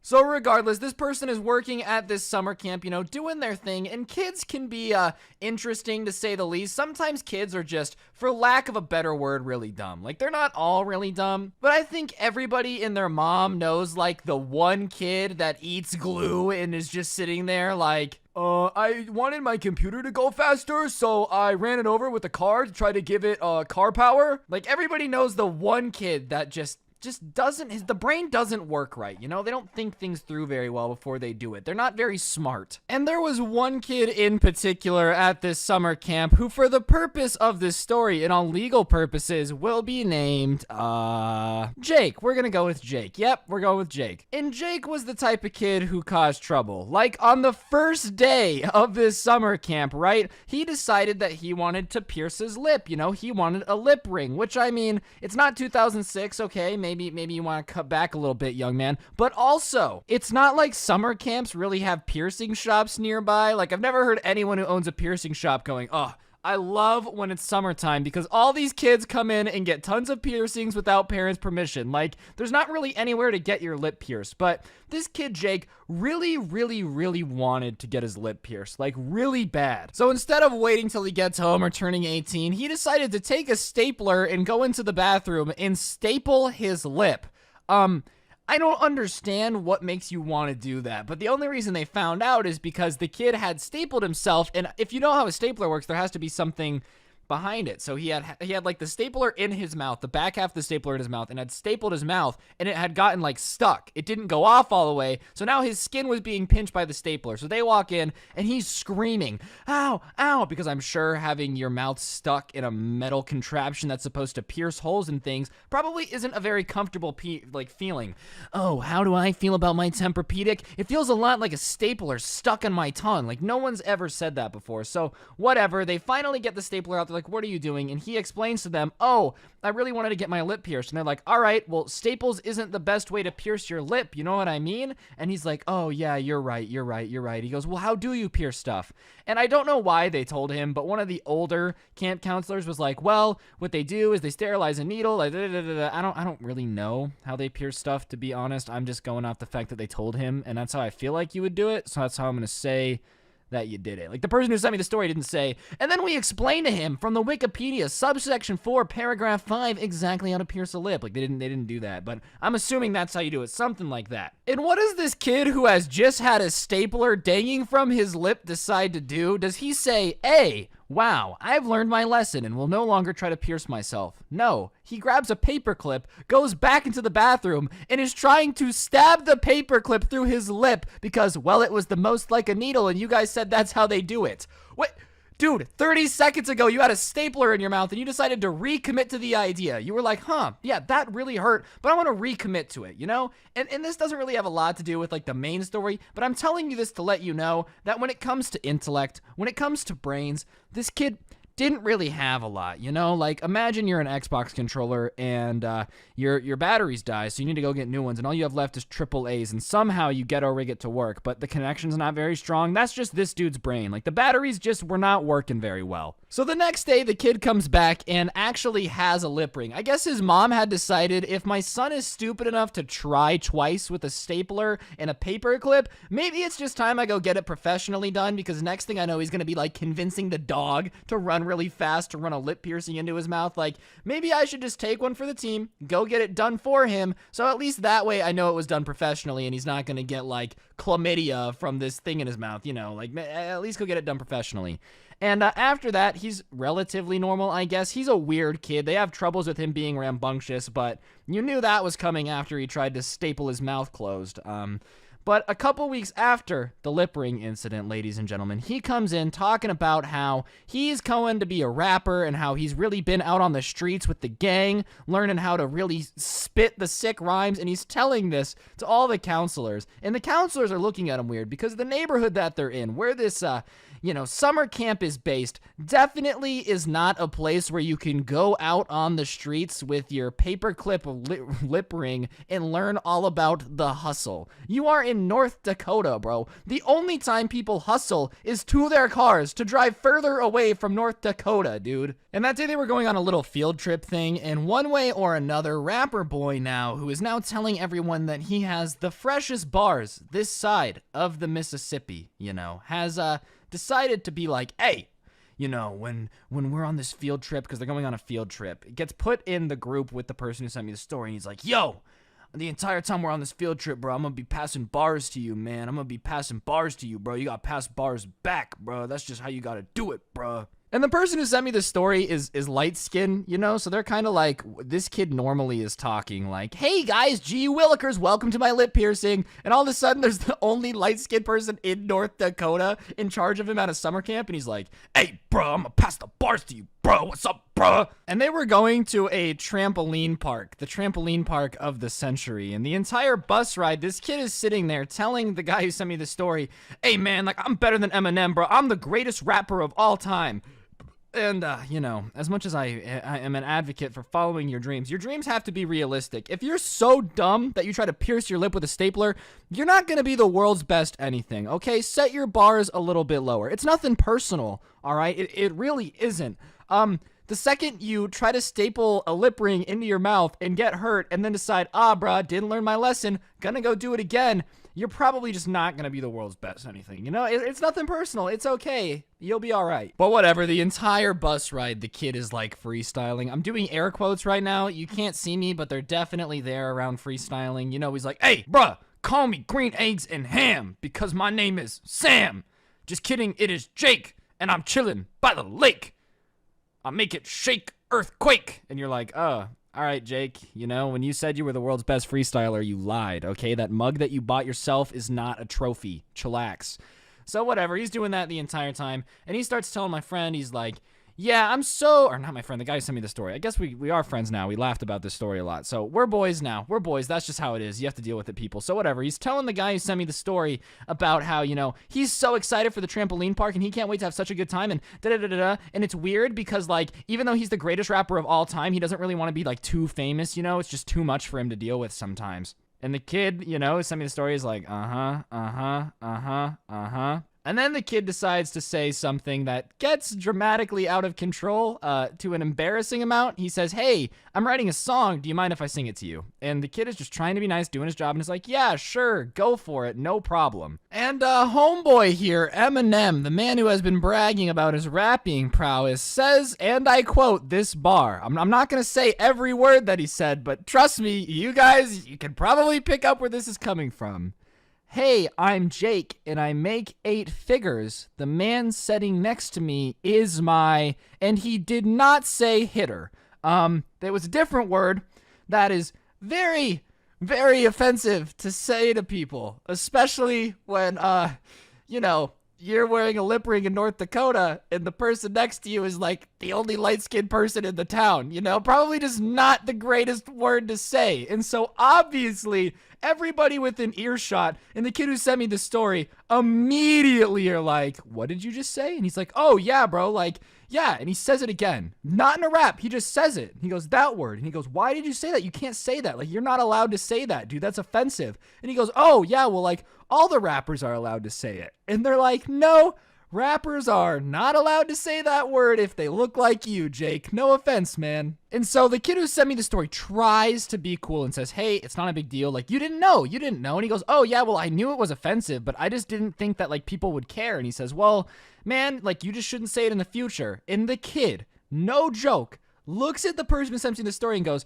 oh, well, I don't have to listen to people like you anyways. And my friend's like, what do you mean like you? And he goes, oh, yeah, because you're... And he says the word again, bro. Jake was out here all along. The conniving little turd had decided to, like, pretend that he didn't really know he wasn't allowed to say the word, only to just drop the bomb of the century. And I know what you're thinking. How do you get back at a kid for doing that? I don't know about you. If I was black or light-skinned and a 10-year-old said that to me, I would definitely be fired because that kid would be like going out the window of the bus. But this kid somehow holds it together and gets the better revenge by telling the overall supervisor. Like, I guess they had a manager above them. The kids were in their control, and then there was a manager in charge of the managers. So you guys remember how Jake is hyped for the trampoline park, right? He is ecstatic. Cloud 9. I'm gonna get to go to the trampoline park. I'm gonna get to go to the trampoline park. I'm gonna get to go to the trampoline park. Where after all of this, what the man who sent me the story decides to do, he lets the kid get hyped. He acts like it's no big deal. Obviously, he's offended, but he's gonna get revenge in a different way. So he lets the kid get hyped.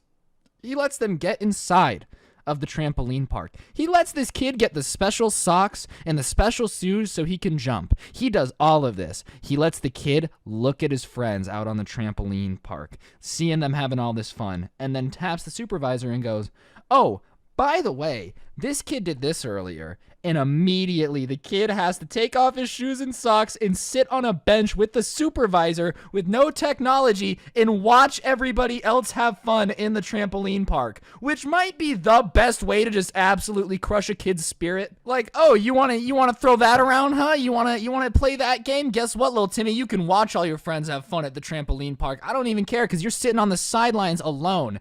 And I guess to make it even worse, the guy gets to jump with the kids. Like, he gets to, like, have fun, too. So he's on the trampoline, and he kept going over to the kid and being like, "Hey, you okay, dude? Like, cheer up. It'll be okay." Just to let him know that I'm having all this fun, and you don't get to because you're a moron. And, yeah, moral of the story is he is not greater than Eminem, and that's how you don't get to have fun at a trampoline park.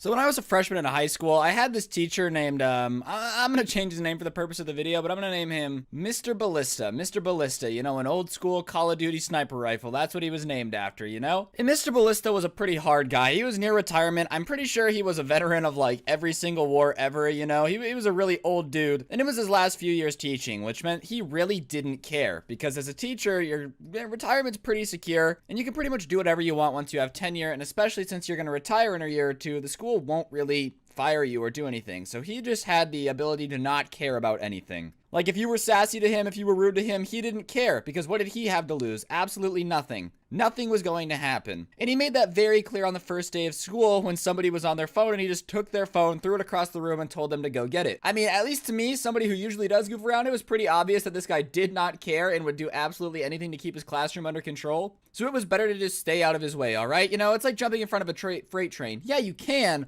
but the freight train is still going to run you over and you're going to look like a pancake, so maybe just don't do it. At least that's how I saw it. But I guess some people saw it as a challenge, you know, to like try to challenge the old dude who clearly had no reason to be nice to you, which to me is just dumb. But whatever, kids thought it was really cool to try to get under his skin and see how big of a reaction they could get. And as I mentioned, he didn't care. But in my class, we had a lot of bad actors that really just enjoyed being in trouble for some reason. I don't know about you, but I hated being in trouble in school, okay? I was in trouble a lot because I'm just a bad kid, or I was a bad kid, but I hated being in trouble at school because it was so awkward. You had to go sit in the cold office. Your nipples would be hard enough to cut diamonds because it's so cold in there. Not fun. Not a fun experience. But I guess some kids were weirdly into it. And one of these kids, who I'm going to call Hokage, because he is the next Hokage, he was a weeaboo, that's all you need to know, decided that it was his mission in life to try to get Mr. Ballista to freak out and have a panic attack and just absolutely go off on him. Why that was his goal, I have no idea, but that was the plan. He was talking every day about how he had a new way to make him mad and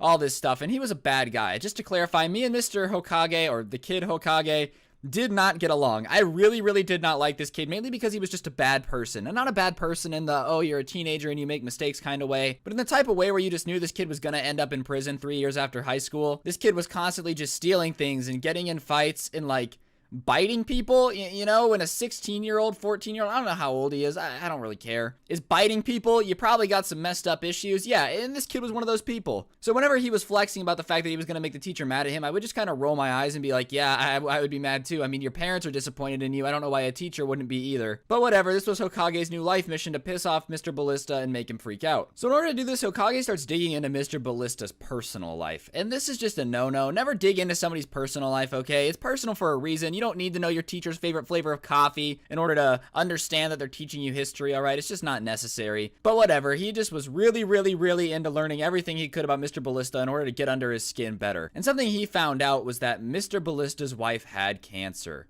And listen, I got along pretty well with Mr. Ballista. I really appreciate people who are straight up and honest and strict, and he was really forward about the rules. He was really honest about what you could do to stay out of trouble, so I had no problem staying out of trouble in his class. But Hokage just wouldn't listen, and when he found out that his wife had cancer, he proceeded to tell the entire class about it. which is just not cool. You don't need to do that. Like, clearly Mr. Ballista is struggling with some issues over here, and you broadcasting it to the class with a megaphone being like, by the way, his wife has cancer, just makes you look like a horrible person. So of course Mr. Ballista gets mad at this and basically tells him to go to the dean's office and reports him to the dean and goes, look, he's telling kids in my class that my wife has cancer. I don't need to deal with this. I come to school to not have to think about it, and now everyone's talking about it. Everyone's being nice to me. He's like, I don't want pity. I don't want sympathy. I just want to teach my class. I don't want this kid going around telling people my personal business. I just don't. That's not what I want.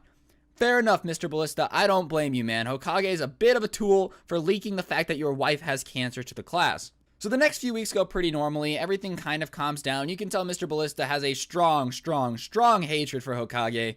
But not much he can really do. The school has denied his request to get him moved out of the class, which is just dumb. If you have a kid basically doxing the teacher and leaking personal information, it's probably a good idea to just put him in a new class and make sure they don't get along. And, especially with a teacher like Mr. Ballista, who does not care and has nothing to lose at this point, it's a really good idea to make sure that these two people stay apart. And then, the moment you've all been waiting for. One day, we're sitting in class. I don't remember what we're learning about, but I guess Hokage just wasn't having it. And he goes, when are we going to use this in real life? Which was just, I get the question, I understand the premise, but the way he said it is what was rude. And Mr. Ballista goes, well, to be honest, you'll probably never use it in your life because you're going to end up working at McDonald's, which is pretty savage and true. I don't know where Hokage is, probably in prison or at a McDonald's, one of the two.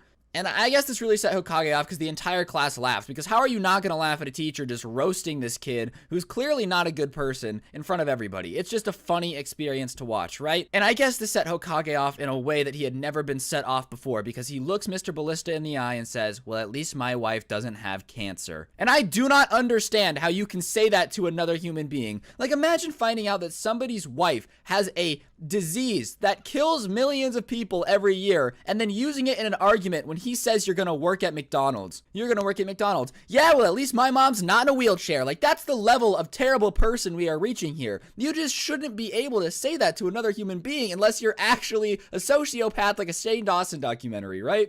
And the entire class just opens their jaws and it's just silent. You know the type of silence where you can cut the silence with a knife because it's so thick and everybody is just sitting there like, oh my God, he actually just said that. I cannot believe that these words actually came out of another human being's mouth. Yeah, that's the reaction that all of us had because we just witnessed Mr. Potato Head, Hokage over here, tell a teacher that at least my wife doesn't have cancer. And I'm just sitting here flabbergasted, waiting for the response that I'm assuming is going to be pure rage and a death thrown through this kid's skull. And Mr. Ballista furrows his brow and goes, what did you just say? And he goes, at least my wife doesn't have cancer. And at this moment, I'm getting ready to have to hold back Mr. Ballista because I'd want to kill this kid if I was in his position. And he looks at him and he goes, son, you are by far the most disrespectful degenerate I have ever had in my classroom, and I feel bad for the fact that the only way you're ever going to see anyone who loves you is behind prison bars. And turns back around. I don't know how the stoic Mr. Ballista handled this situation like a god, but here we are, no fisticuffs being thrown, and he just blasted the kid even harder. You know when, like, you're trying to make someone mad, and you're trying to, get under their skin, and they kind of hit you with the, sorry, you're kind of pathetic, I'm not gonna fall for it, and your ego's just crushed? That's the situation we have here. Except Hokage isn't going to take no for an answer because now he looks like an absolute jerk for no reason in front of the entire class, and he can't have that. So he goes, oh yeah, you old man, you won't fight me, blah, blah, blah, blah, blah.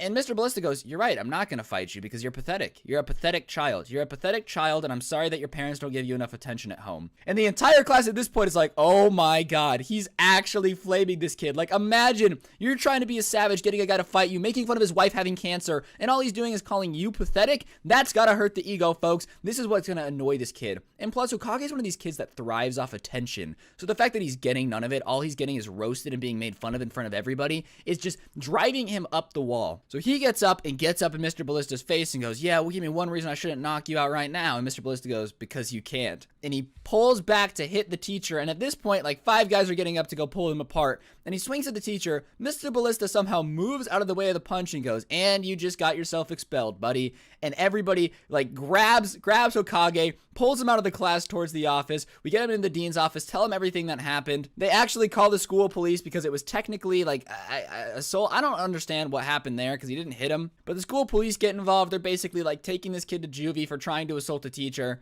And Mr. Ballista during this whole situation, cool as a cucumber. You could tell the cancer comments did bother him, but I mean, who wouldn't be bothered by that? Like, what a terrible kid for making fun of that. So, yeah, Hokage got expelled for trying to assault a teacher, and I really hope he's in prison somewhere, because anybody willing to make fun of a wife having cancer isn't a really good person. Just throwing that out there. Definitely not the best type. You know, whatever. I'm not saying you can never make a cancer joke, because sometimes they can be pretty funny, but you don't look someone in the eyes whose wife has cancer and make fun of the fact that their wife has cancer. That's how you know you're just an absolutely terrible human being. And I really am glad he got expelled. Karma did its job. That's the key here. I'm really thankful that Karma came in, punched this kid in the throat, and I gave him what he just deserved. You know, it was just desserts. On that note, guys, that's going to do it for the video. Hopefully you enjoyed. If you did, be sure to press the like button. Let me know in the comment section down below what you thought. If you liked the video, if you didn't like the video, I'd love to hear what you think. I know this was a pretty long story. I just remember it really, really vividly because it's one of the worst things I think I've ever seen a human being do to another human being. So it's just kind of lodged in my memory like a pitchfork lodged into the side of the frontal lobe of an Amish boy in a farming accident.